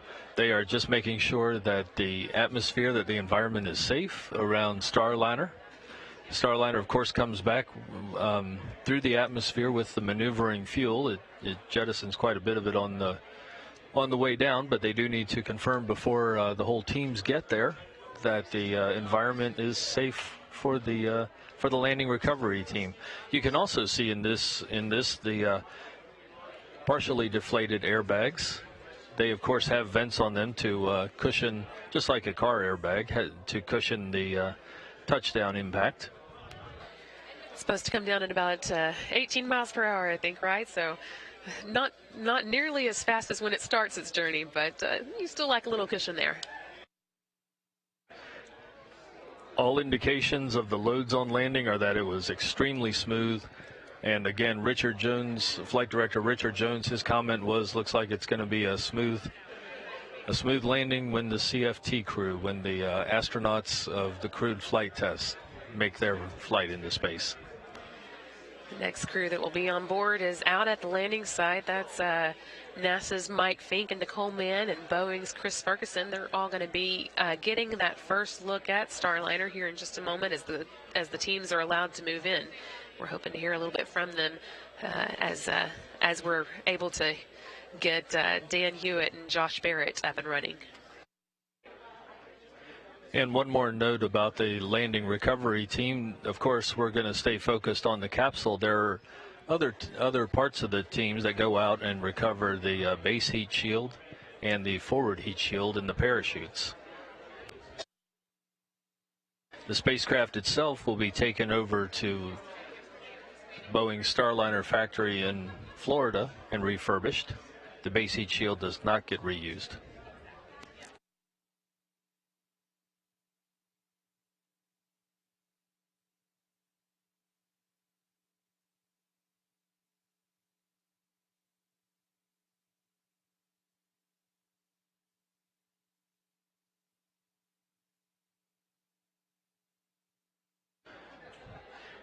And this spacecraft will be used again. It can be reused up to 10 times.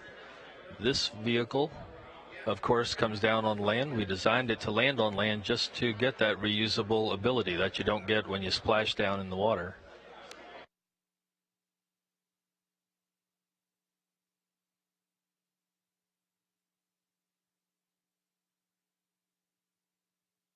Landing teams continuing to inspect the vehicle.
NASA Administrator Jim Bridenstine just wrapping up some encouraging words to the team here in the room. He had a lot to say, starting with congratulations. He said the last 48 hours weren't easy, but the takeaway was a successful test flight. And he pointed out that we've learned a lot from this. We've learned a lot about a lot of different aspects of flying it, of course.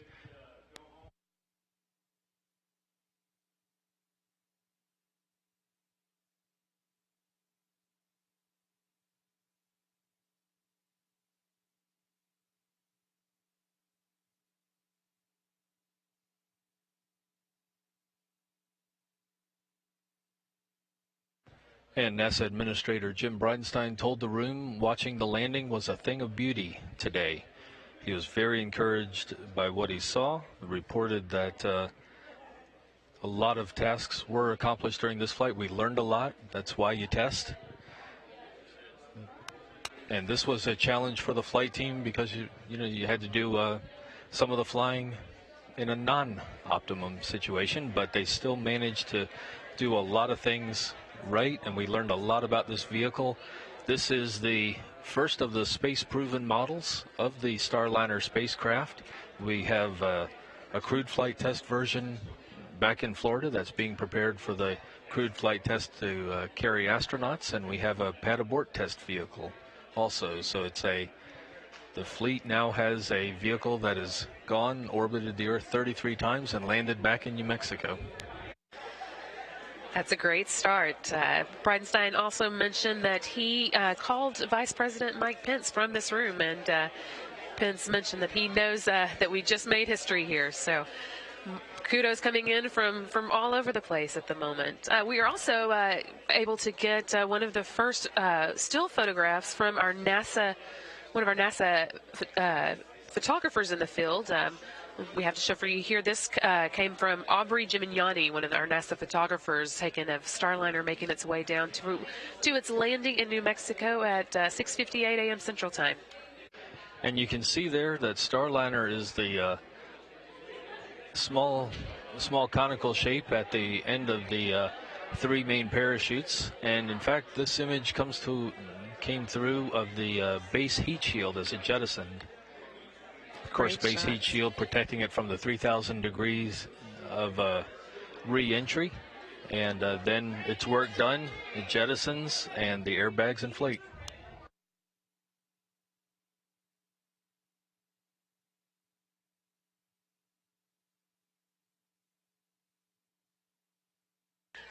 The team here in the room is about to take a group photo, but before they did, Flight Director Richard Jones gave his flight controllers the go-ahead to consider themselves done with the mission and advised them to go home and relish it. And indeed, all the mission controllers have been doing a lot of work during the duration of this mission.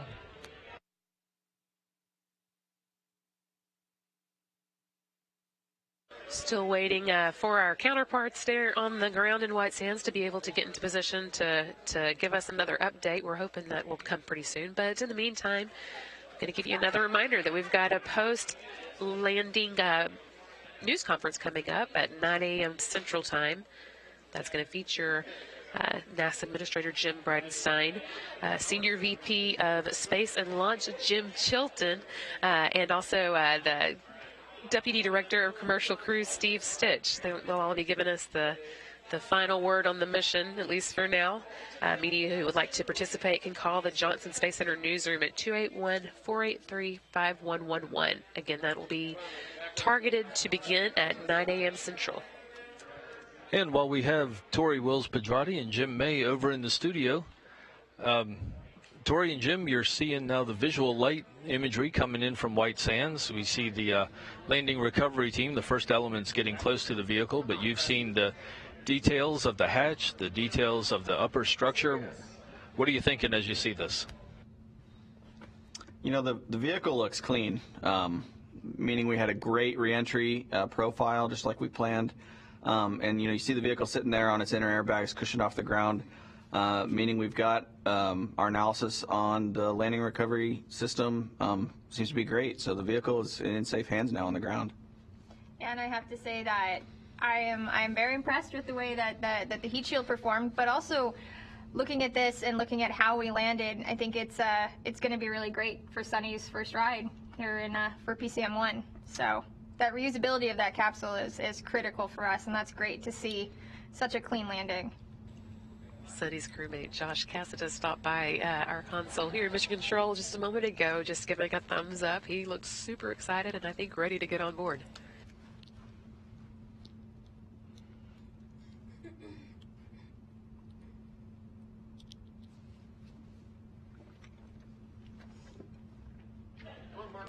And we can see there members of the landing recovery team moving around the vehicle, doing their checks. We hope to hear from the blue team, who are right with that landing recovery convoy.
And at this point, if you are just joining us, the Starliner orbital flight test ended with a flawless deorbit, entry, and landing in White Sands, New Mexico.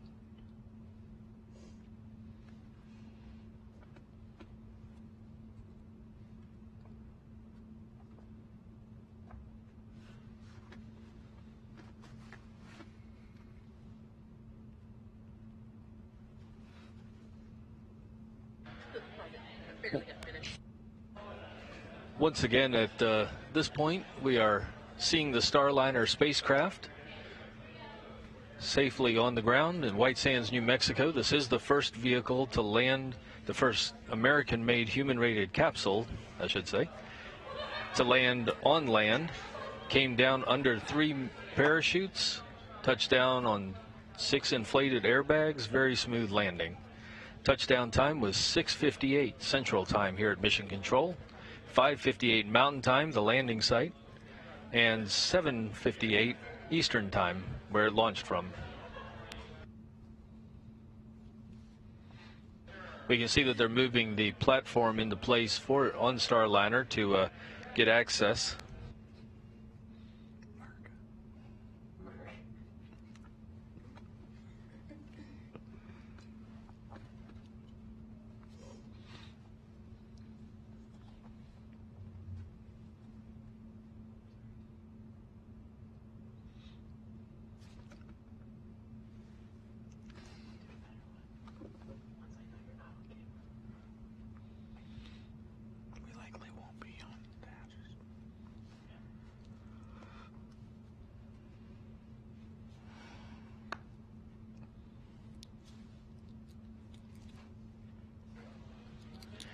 And we have Boeing's Josh Barrett at the landing site in White Sands. He is joining us by phone. We're going to stay on this image of Starliner out on the desert floor. Josh, how was it from your side? Hey, Steve. It looks beautiful. Looking at Starliner with my own 2 eyes, We're working on getting some better video uplinks. We have our situational awareness camera up, but we're working on getting our closer handheld cameras up for you. Hopefully we can get that working for you soon, and so you can get some good up-close views. Right now, the Boeing fire rescue teams are moving the platform in front of the crew module. Green team is working on inflating the environmental enclosure. That's, if you can kind of see what's going on behind the crew module from the perspective of the situational awareness camera, they're inflating that in between that HVAC trailer there. So you'll see kind of that big inflatable enclosure kind of hug the vehicle, and they're going to start getting some heat on there again to make sure those propulsion lines don't freeze. Gold team has moved in and done their assessment.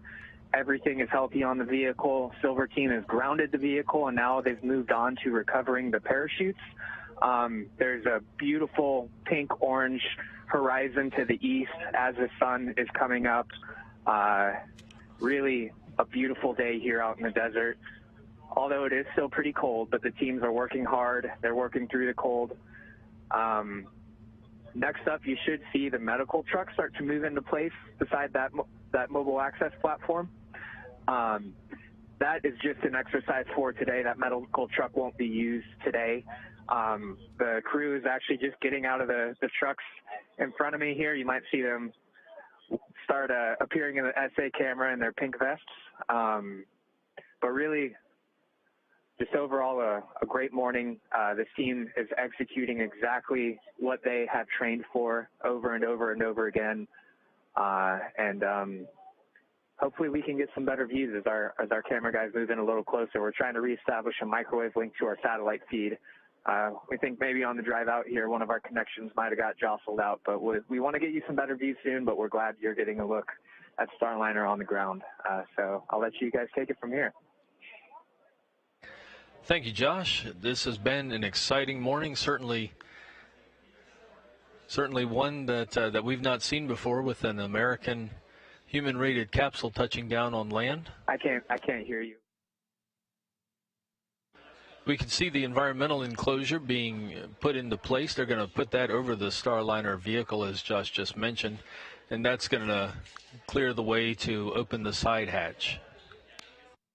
The environmental enclosure, of course, protects the vehicle and its complex systems from the cold. Of course, Starliner has been through an extreme environment during this deorbit burn, having gone through 3,000 degrees of heat before coming down softly under 3 main parachutes and landing on 6 airbags in a flawless return to Earth.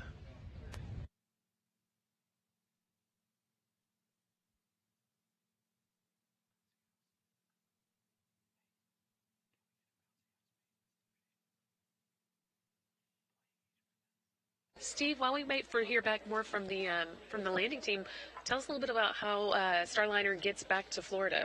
What is that journey like? Well, they'll move. They'll basically, after they get Starliner safe on the ground, they will put it on a truck inside a crate that'll control the environment around it, and then it's a simple drive from White Sands, New Mexico, to Cape Canaveral, Florida, to Kennedy Space Center. Sure, that sounds simple. Where the engineers will pour through it and ultimately refurbish it, and we're going to fly it again. We are not only using these capsules one time. Each of these capsules is designed for 10 times to go in space. Look forward to seeing this one land on its 10th time then. And it sounds like we have Josh ready again to give us another update. Josh, can you hear us? Hey, Brandy. Yes, I'm still here. You can see the green team has just got that environmental enclosure in place. So now the red team will continue backing up that mobile access platform right up to the hatch. They'll extend a little bit of that, almost touching the hatch, but we don't want to make contact with the vehicle and potentially damage the thermal protection system. Because, as you guys just mentioned, this vehicle will be reused. That thermal protection system needs to be maintain integrity. We will replace the forward heat shield and the base heat shield. Actually, the forward heat shield landed probably about 600 feet away from the capsule. I'm looking at it right now. It landed on its nose. Hasn't found the base heat shield yet, but I'm sure it's around here somewhere. The crew, you can see that's the astronaut crew in their pink vests. Now, you might not have heard me talk about Pink Team. Pink Team is just kind of the observers. They don't have an operational role, but they are in brightly colored pink vests just to make sure, they're visible, and the operational teams kind of avoid them, or they avoid the operational teams and don't get in the way of the operation. But again, that environmental enclosure, they're just kind of adjusting it a little bit right now to give red team to the hatch. There you see the mobile access platform backing ever so slowly. They're being very careful not to damage that thermal protection system. Josh, have you had a chance to talk with any of the astronauts, get any of their thoughts on watching the landing? I have not. They got out of the car and walked straight up to the vehicle while we're trying to get this video link back up for you guys, but I will be sure to grab them as soon as I can. Understandable if they want to hurry over. Yeah, I know Josh is back in Houston watching, and Sunny's here, and I'm sure she's extremely pleased seeing her ride back on Earth safely, executing a pretty flawless landing. 2 drogues, 3 main parachutes, 6 airbags. That's what we want to see every time. And Josh, how does this look compared to what we saw after the pad abort test? So I was honestly expecting a little bit of a kind of thermal scorch marks almost on the vehicle, but it looks almost as good as the day it left the factory in Florida. It was, even all of the logos, the NASA logo, the Boeing logos, kind of the hash marks we have around the top where the forward heat shield meets the vehicle, those are all 100% perfectly intact. Now you can see the medical trucks starting to back up. So we actually custom designed those medical trucks. Those were surplus Army 5-ton trucks. And we kind of outfitted it with that platform you might be able to see on the back of the truck, and the interior was completely refitted to be a pretty state-of-the-art field medical facility. Because once again, when the astronauts come out of the hatch, they're going straight into that medical truck just to make sure that they're healthy after spending an extended time in orbit.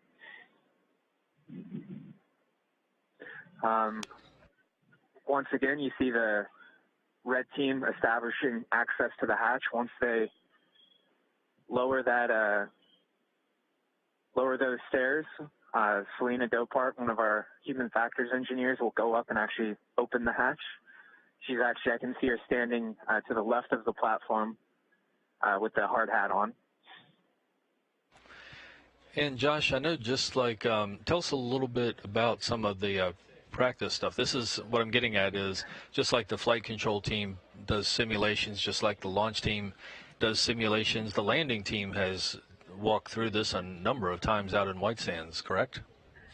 Yeah, they have done it about 4 or 5 times as a full team, and that's 4 or 5 separate times when the whole, the fire rescue teams come from Charleston, Seattle, a lot of the major, California, a lot of the major Boeing facilities across the country, and then the Starliner program teams come from Houston and Florida mostly. So they have taken, over the past couple of years, 4 or 5 times, they all come together and run through these exercises, and then individually each team kind of practices their routines multiple times throughout the year, make sure everyone stays fresh, knows exactly what they're doing.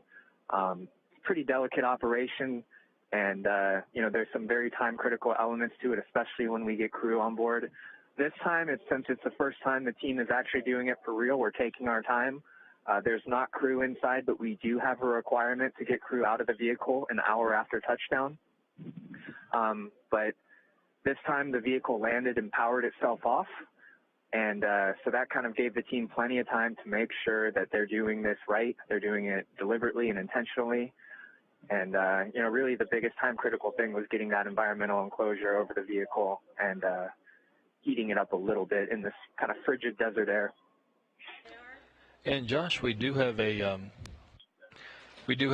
report that goes along with your no scorch marks observation there. the re-entry cabin heating was a notably lower change in temperatures, which indicates a better than expected performance of the re-entry system. That's really good news, and I think this is it sounds like it's going to make it an easier refurbishment operation. You're the one who is out there in Florida all the time with the factory and with the refurbishment. Does that make sense to you? Yeah, I actually, it'll be really great to see this vehicle back in Florida, because right now we have our other two spacecraft. The paddleboard vehicle is in the factory, as well as the crew flight test vehicle. And, back when I first joined the program about 2 years ago, it was really awesome seeing 3 vehicles in flow. So when this comes back to Florida and they start processing it for Sunny and Josh's flight, plus the 2 international astronauts that are assigned to the vehicle, it'll be nice to see. It'll be kind of like getting the family back together. I bet there are a lot of people are going to be excited to see it back in Florida. Yeah, that's right. And, in the meantime, while we test and process and refurbish this vehicle for the next flight, the crew flight test vehicle is going through kind of final processing right now. The paddleboard vehicle, we actually will not fly that to space, but we will keep it around just in case we need any spare parts from it. So that we'll have that in Florida as well for a while. But that was really cool seeing it come back. If you watched the paddleboard test, you might have seen all the signatures from everyone who worked so hard on it. We couldn't sign this vehicle. Again, the thermal protection system kind of inhibited us from putting Sharpie marker on it, but still a beautiful vehicle. It's kind of a shame the environmental enclosures covered it up right now, but again, we're just doing that to make sure the vehicle stays safe and healthy so we can use it again. And Josh, we want you to stand by. We want to go to Tori Wills-Pedrati, who's one of the engineers who worked with this heat shield. And Tori, you've heard Josh's description of the spacecraft. Light scorch marks, nothing. It looks a lot like the way it did when it went into space. What does that tell you?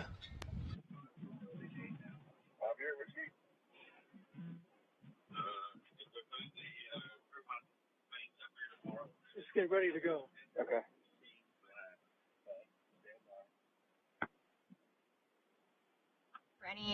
Anything during landing and reentry, but seeing it and hearing that the inside of the vehicle was even better than we expected just is such a great feeling to know that we not only did our job, but better than we hoped it would perform. So that's really, really good to hear, and I think that puts a lot of confidence in these systems going forward.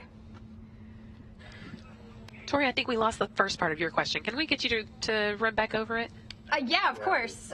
So I was just saying that listening to Josh and seeing that the vehicle was as clean as it was, and Jimmy and I were talking about it in the studio just a few minutes ago, that the vehicle looks fantastic on the ground there, right? White, clean, way better than what we were expecting to see. We were expecting to see some char marks, maybe a little. Are you calling through the Wi-Fi? So it's really good looking out there, and it really just puts confidence in the analysis that we've done and the models that we have.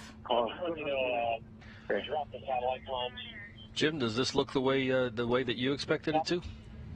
It looked better than I expected it to. So I was really thinking that we were going to see at least a little bit of scorching right around where the shoulder comes up onto the vehicle, but those tiles are in all of the right places and they look just like they did when they left the factory. So that is a phenomenal thing to see. Hey, we got it. Thank you, Tori. And Jim, you're seeing seeing all this. You're seeing what the crew's going to see. How's this going? What are you thinking right now? So for the crew involvement, one, the vehicle looking the way it does means good things for them coming back, but it also means good things for the parts on the inside of the spacecraft they're going to reuse as well.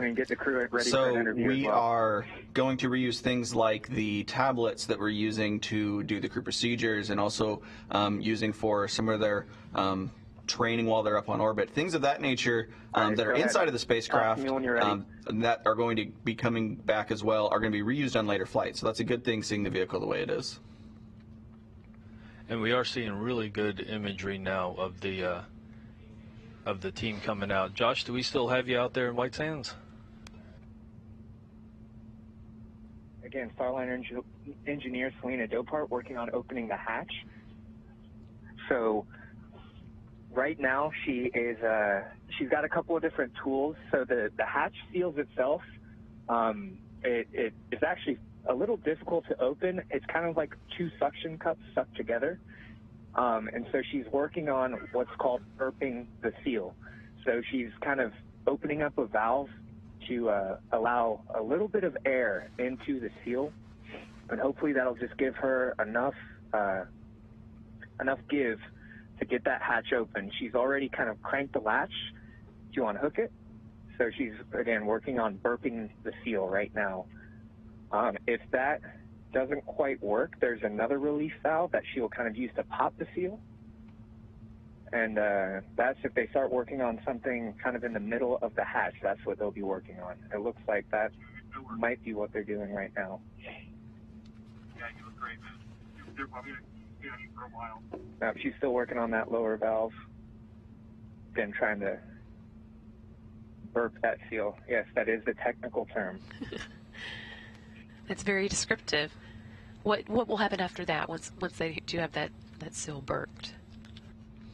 So again, if that gets enough air into that seal, they'll be able to, release the hatch seal, and then they can open up the hatch. So that's what they're working on right now.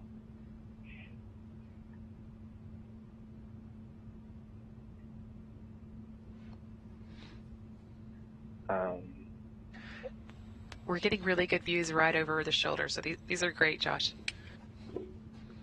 Yeah, I wish we got it a little earlier, because the fire rescue team, when they're putting that platform into place, I mean, they work together so well. Hearing kind of their calls as they orchestrate the operation is really fun to watch there. We got to see that and the well. environmental enclosure go on, just not from quite this close. Hopefully for later flights, we'll get all this live. And getting a TV signal out of a remote landing site in the desert presents its own set of technical challenges, but I'm glad we're getting this view right now. Again, this is opening up the hatch. And Josh, we do have confirmation that it appears they've relieved the pressure on the seal. Looks like they're getting close to pulling it open here.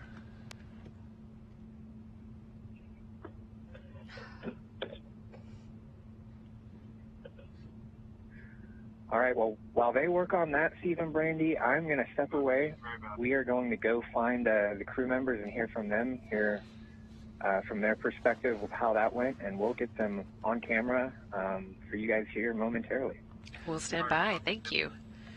And since we are just hitting the top of the hour, I wanted to remind everybody that in about an hour at 9 a.m. Central is our target time. We are planning to have our post-landing news conference. That's going to feature NASA Administrator Jim Bridenstine, Boeing's Senior Vice President of Space and Launch, Jim Chilton, and NASA's Deputy Director of the Commercial Crew Program, Steve Stitch. They'll be joining us at 9 a.m. Central Time for a post-landing news conference. Media who want to participate in that can call the Johnson Space Center newsroom at 281-483-5111.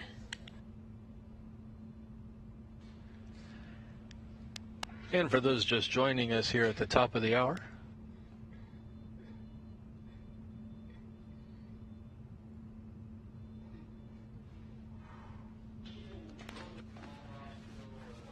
and we do have views now. The hatch is open. Starliner's OFT hatch is open.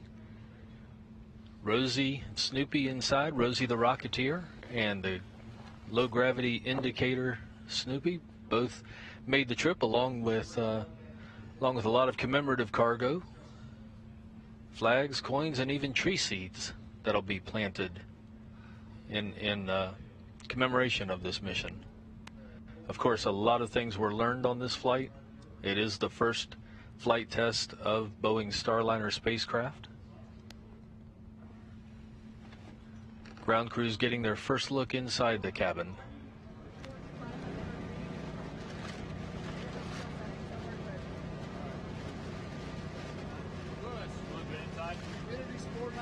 And the frame that you saw pushed pushed into place there in the hatch is actually a cover for those same seals that they were just relieving the pressure on before they could open the hatch.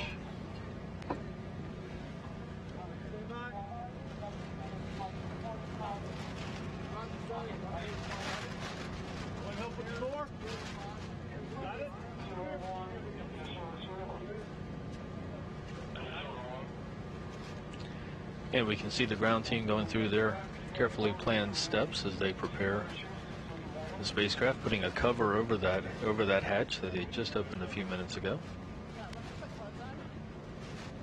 First, they're going to confirm that the cabin air is safe.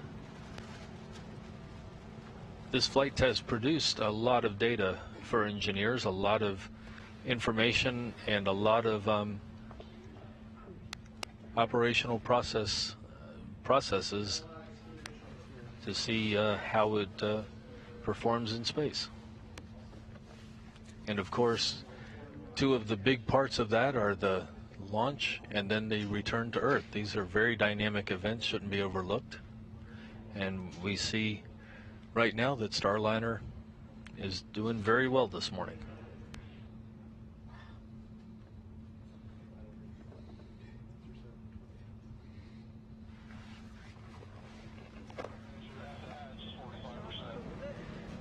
And we have our first landing recovery team engineer about to go inside the Starliner vehicle. Selena Dopart.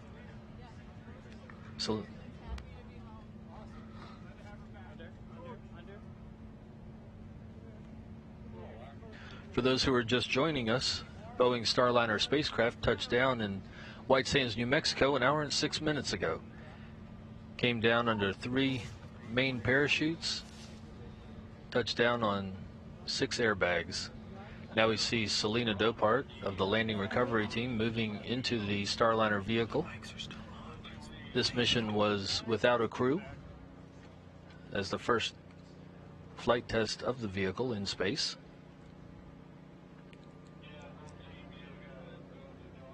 But we do have Rosie the Rocketeer in the commander's seat, an anthropometric test device, gathering all sorts of data. She's outfitted with all kinds of instruments that's going to tell us exactly what the crew can expect. Early indications are the crew can expect a really good ride down.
Baby, set it up. Where's it at? It's in my car. The techs know where it is. RTO. And we do have reports from the landing recovery team that Rosie the Rocketeer is still strapped in the commander's seat.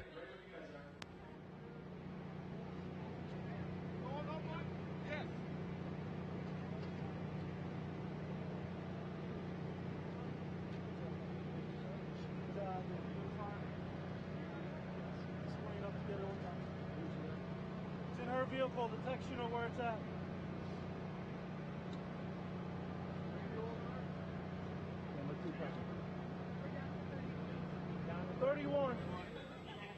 While we're standing by on this, we do have another photo that came in after Starliner's touchdown from our NASA photographers there on the scene.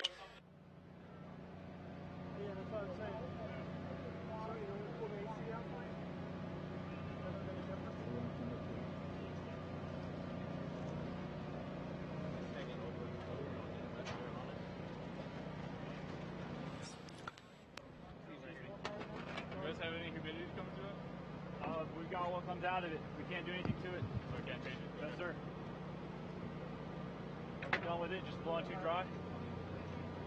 Sorry, slight delay there, but there's that photo I was promising. This again taken by the NASA photographers on the scene, and there's the one that we got from Starliner just after it landed at 5:58 a.m. Mountain Time, 6:58 a.m. Central Time. You can see that is right at landing because of the position of the parachutes. Those photographs coming in from Aubrey Gimignani, a NASA photographer there on the scene. It really was a great view this morning as Starliner touched down about an hour and 10 minutes ago. Now we're back to live imagery of the landing recovery team as they look in on the hatch. They are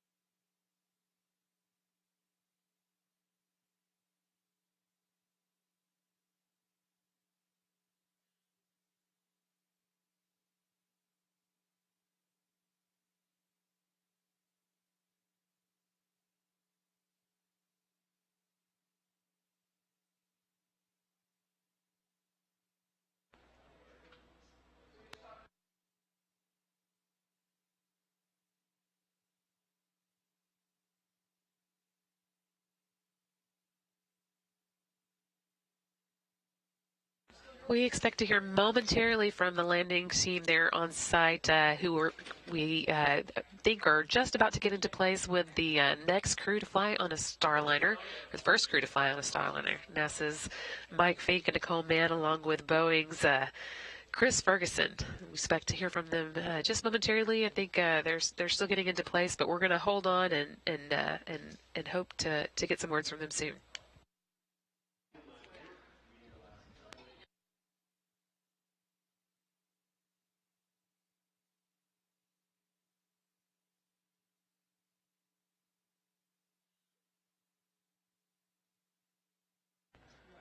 And just a note on the interior cabin conditions as they were reported. The inside humidity was 51%, temperature internally around 54 degrees. So this spacecraft handled very, very well. In fact, better performance than was anticipated.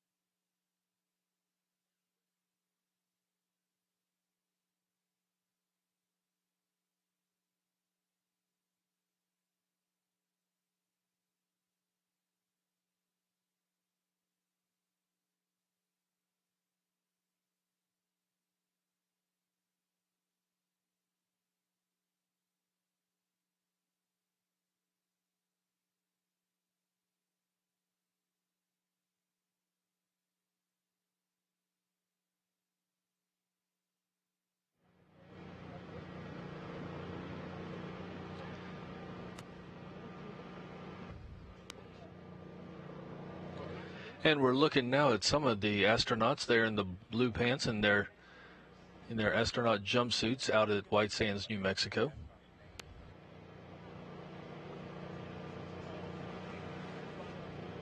They flew out to New Mexico to follow Starliner's return to Earth. We see two more coming down, joining the group there within a few feet of the Starliner spacecraft.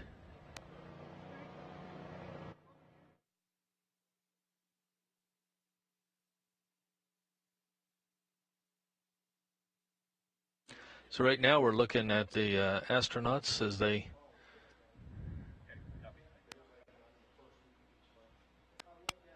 shuffle around with the landing recovery team. There's a lot of activity out by that capsule.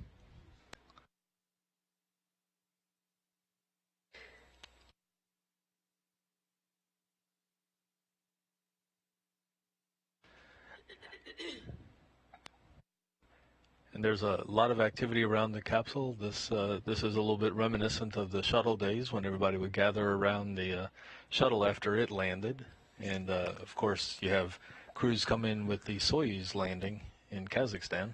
Yeah, this is a little less remote than the shuttle, but a little more remote, or not quite as remote as the Kazakhstan landing still.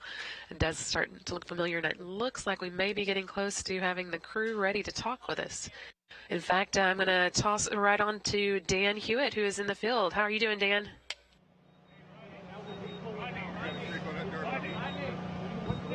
Hey, Dan, I don't think has his program line working, so I'm going to take it from here. But, we're here with NASA's Nicole Mann, Boeing's Chris Ferguson, and NASA's Mike Fink.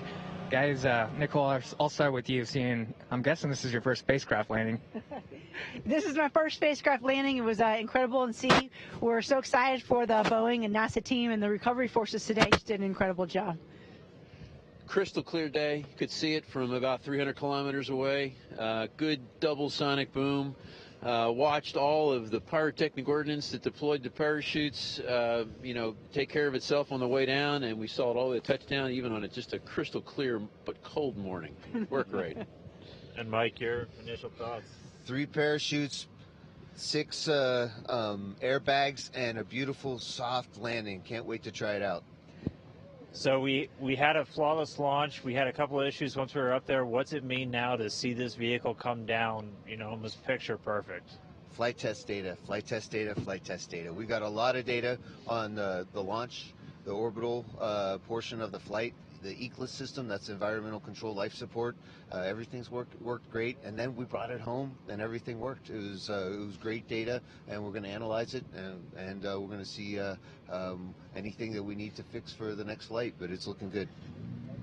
Now, Chris, I remember when I was with you down in the simulator in Houston, you talked about how much different this is going to be coming back than the shuttle because you're almost coming in backwards. Can you talk a little bit about that? Yeah, what really impressed me was, the shuttle sort of glided into the atmosphere, and at the sort of at the end game, it was pretty steep. This was really steep, so it almost looked like it was going to overshoot the landing site, and at the last minute, gravity sort of took over, and it pretty much came straight on down. So I was a little curious about the boom. We got a nice double boom out of it. I wouldn't say it was real loud, but other than that, being able to just watch the entire sequence from the ground on down was just fantastic. I heard our radar team picked up Locke right over the mountains as it was mountain rise, which is great. I heard that the WB-57 with reconnaissance and telemetry data picked up a lot as well. So we're going to have a lot to look at. I think really clean landing. Now, the reason we took a little bit to get you guys over here, we had to go get you away from that base heat shield. You were examining that, Nicole, seeing the crew module and the heat shields around here, what did it look like seeing the hardware on the ground to you? It was amazing to me. I couldn't imagine that it had just come through the atmosphere at incredible temperatures. It looked like it was in great shape. You could see when it impacted the ground that it had a little damage. But other than that, it really looked uniform, and it was really in great shape. I think we're going to get a lot of great data from recovering those. Well, I know it's pretty cold out here. We might let you guys bundle back up and toss it back to you guys, Brandy and Steve, out in Houston. And I want to bundle back up, too. It's freezing. Thanks so much, Josh, and great to see the crew out there. And as you can see, we are now joined by Flight Director Richard Jones coming off a great landing. Welcome, Richard. Thank you so much. Thanks so much for joining us. How does it feel to have gotten to this point? Oh, it's a relief. But excitement at the same time. It was a lot of people are looking at this mission that we didn't get everything that we should have, but in my eyes, it was a huge success. Huge success. And you heard the NASA administrator soon after talking about how much information is coming from this mission. Talk a little bit about some of the things you and your team worked through issues at the beginning, but then you got a lot of stuff done. And of course, today's landing was just beautiful. Yeah, we proved clearly the ascent and entry systems worked great, but we also had the opportunity to fly underneath the space station. We made voice communications with them, not necessarily through a voice communication, but we had a positive link where we tested commands. So we got some objectives done. Talk a little bit about your team. You don't do all this by yourself. No, none of us do all this by ourselves. No, I am definitely a part of one of the most exceptional teams that I've been a part of. You know, we accomplished so much with this flight. The team members, every single one contributed in their own way and contributed to the successful outcome of this mission. So very proud to be a part of that. I feel like a lot of the successes are probably due to a whole lot of training on the front end on your side. Yeah, no, we've been training for over a year now. We've had a lot of simulations going through all of these things. And it's kind of built into the flight control elements that we all are trying to hone our skills to do. And it's just to perform under sometimes the face of adversity and perform when everything's calm. So, you know, it's part of what we do. You all seemed very calm the whole time. We were right here with you, and it was amazing to us. Well, it was, you know, it's almost like a duck with their feet paddling underwater. We were working really hard trying to get through some really difficult challenges, but on the surface, yeah, that's our demeanor. When you had, of course, this great seat where you saw all the telemetry of the vehicle as it came down, as it landed, looked stable as a table to us, came down soft as could be. You saw the numbers. How did that look to you? No, the data looked, I mean, just great. And there was a period during re-entry where we had a little bit of a blackout, but it happened exactly where it should have been. All of the systems were performing exactly like what we predicted. In fact, a lot performed better than what we were expecting. And so it was really good to see the vehicle behave the way it did. And we're seeing right now some live views of the astronauts getting a look inside the vehicle. I know you had a good seat, but it's hard to compete with that one. No. You're right. I cannot compete with that. It's going to be really exciting to see the CFT crew get into not necessarily this vehicle, but its vehicle, their vehicle that they're going to fly to the space station. It's going to be a great day to see that happen. How do you think Rosie, the Rocketeer, did during this flight? I'm sure she did just fine. You know, she got a great ride during ascent. The Atlas V performed flawlessly. Once we got on orbit, she got to see how the cabin atmosphere was behaving, all of the systems. She probably had, it's like a Southwest flight to their hometown. It was just that easy. When you look back at this mission, what are some of the days that are going to stand out to you? Oh, every single day. You know, it's not more of the days. It was. I will look back on this and just remember the people that were a part of it. There were just so many people, not just in this room. The engineering team, whether they were just down the hall in Florida, the ULA team members that we had, the mission management team meetings that we had. It's really special to see so many people from different backgrounds just come together and just perform flawlessly. That's what I'm going to remember. We're getting some of our first images from inside the cabin of Starliner. Richard, you're seeing these fresh just as we are. What are you thinking? Gosh, you know, it looks.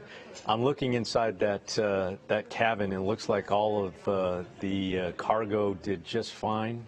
It's. I would love to see Rosie just sitting there, just to see how Rosie did. But boy, it looks like they had a really smooth ride. That's what it looks like to me. Lots of good news today. You can see just a little bit of Rosie there on the left side of the screen. I do see her. Yeah. Yeah. Looks like she had a great ride.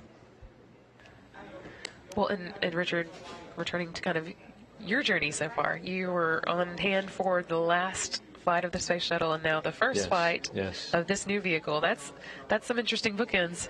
It is, and you know, being a part of STS-135, shutting down the shuttle program with that mission, it was very special. It was very emotional.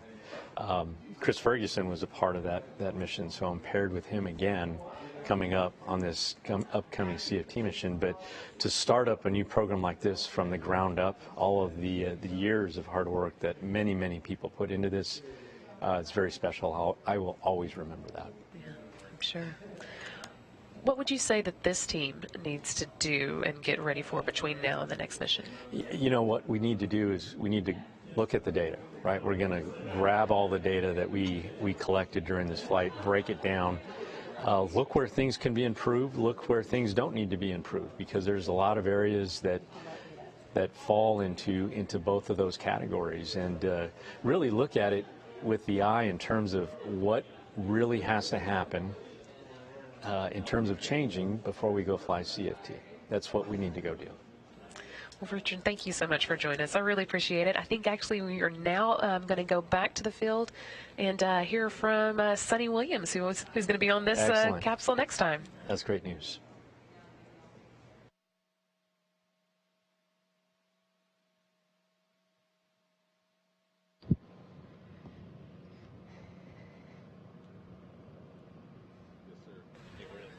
And I think they may not quite have heard us, so I'm going to try again. Sonny and Rebecca, can you hear us? Hey, we can hear you now. Yeah, I am here with Sonny Williams. She is going to be the first post-certification mission commander of this ship that's behind us here. Sonny, I've been in a lot of flight test readiness reviews with you. I've seen you interacting with our employees. I saw you at the landing and recovery pre-brief meeting. Every time you're like, you have got to bring the ship back home so I can get into space with Josh and fly it again. So give us a recap of how you were feeling watching, Starliner return from space out here. Yeah, it was really pretty unbelievable. It was picture perfect. Everything about it was just amazing, from seeing the tail as it flew in. Well, first of all, seeing the space station fly over, that was cool. Seeing the tail of the spacecraft fly over, see all of the pieces and parts start to come off, the forward heat shield, the base heat shield, see the parachutes open up. I mean, it was just picture perfect. We had a beautiful, amazing team all out here ready to support. Everybody was pumped. Everybody was cheering. It was spectacular. I mean, she's back. She's home. So, Sonny, dating back to Mercury, Gemini, and Apollo, all of the commanders of their space capsules have had the ability to name their spaceships. And so, on behalf of the Boeing company, we would really love for you to name that spaceship behind us. Any thoughts on a name? Yeah, I have an idea. A little homage to other explorers and the ships that they rode on. I think we're going to call her Calypso. Calypso. So let's think about this, right? Ship, Jacques Cousteau. Yeah, his ship, Calypso. And so you're an avid diver, right? So walk me through why you think that name is fitting. Yeah, of course, I love the ocean. I love what the ocean means to this planet. We would not be this planet without the ocean. There's so much to discover in the ocean, and there's so much to discover in space. Just seemed like a natural marriage. We love it. Thank you so much for being here, and we can't wait to get you on that vehicle flying to the International Space Station. And back to Brandy and Steve in Houston. Thanks, everyone. The good ship Calypso. We have a name now for this Starliner spacecraft that has returned today to the sands of New Mexico. Calypso, named by astronaut Sonny Williams, who, along with her crewmate Josh Cassada and a few more yet to be named, will be flying on this very vehicle the next time it goes to space. So a lot of activity out at the spacecraft today. Yeah, it'll be a little while before these crews are able to come back in. One more reminder, though, we do have that 9 a.m. Central Time post-landing news conference coming up. That's a little over half an hour away. You'll get a chance to hear from NASA Administrator Jim Bridenstine, Jim Chilton, who's the Senior Vice President of Space and Launch for Boeing, and our Commercial Crew Deputy Director, Steve Stitch. Again, 9 a.m. Central Time here on NASA TV.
And we are seeing astronaut Sunny Williams look into the cabin of Starliner. That is her ship next. That is the good ship Calypso, named by NASA astronaut Sunny Williams, who will command it on its first operational mission to the International Space Station. Of course, before she does that, there'll be the crewed flight test. That'll be with NASA's Chris Ferguson, Boeing's Chris Ferguson, apologies, and NASA's Mike Fink and Nicole Mann. All there on hand, taking a look at the vehicle, and all very eager to see the next Starliner in space.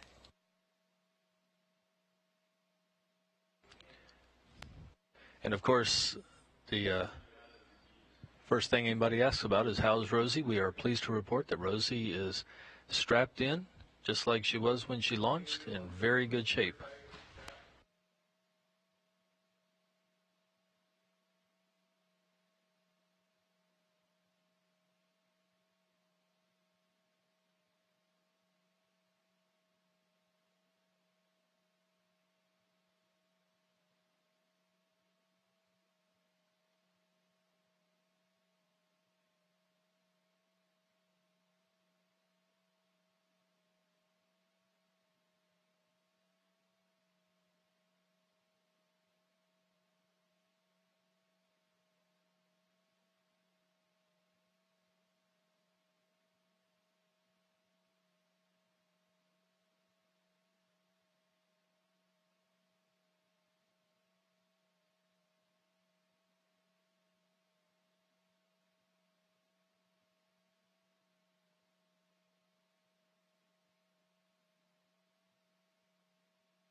And as we look at these live images from White Sands, New Mexico, where Starliner has touched down about an hour and 34 minutes ago, this mission started back in Florida on Friday, lifting off at 5:36 a.m.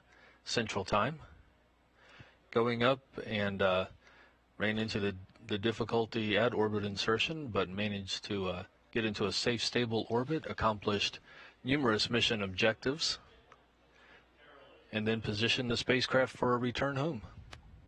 That's right, and it returned home right on time at 6:58 a.m. Central Time today. That was 5:58 a.m. Mountain Time there in the New Mexico desert. Some video there from the landing as the spacecraft was floating under its three main parachutes. That was 2 days, 1 hour, and 21 minutes into Starliner's first mission. And it floated down to a perfect landing, as you've been seeing, leaving the spacecraft in great shape. We're just about done with our coverage today, but we did want to give you one more reminder about the upcoming news conference. That should be coming up at the top of the hour, 9 a.m. Central Time, with NASA Administrator Jim Bridenstine. Senior VP of Space and Launch for Boeing, Jim Chilton, and NASA's Commercial Crew Deputy Director, Steve Stitch. Again, that will be taking place at 9 a.m. Central Time here from the Johnson Space Center in Houston. Media who would like to participate can call Johnson Space Center's newsroom at 281-483-5111. So at the conclusion of this first flight test of Starliner, thank you for joining us this morning. I'm Steve Seislaw from Boeing Communications. I'm Brandy Dean from NASA Public Affairs. We'll see you next time.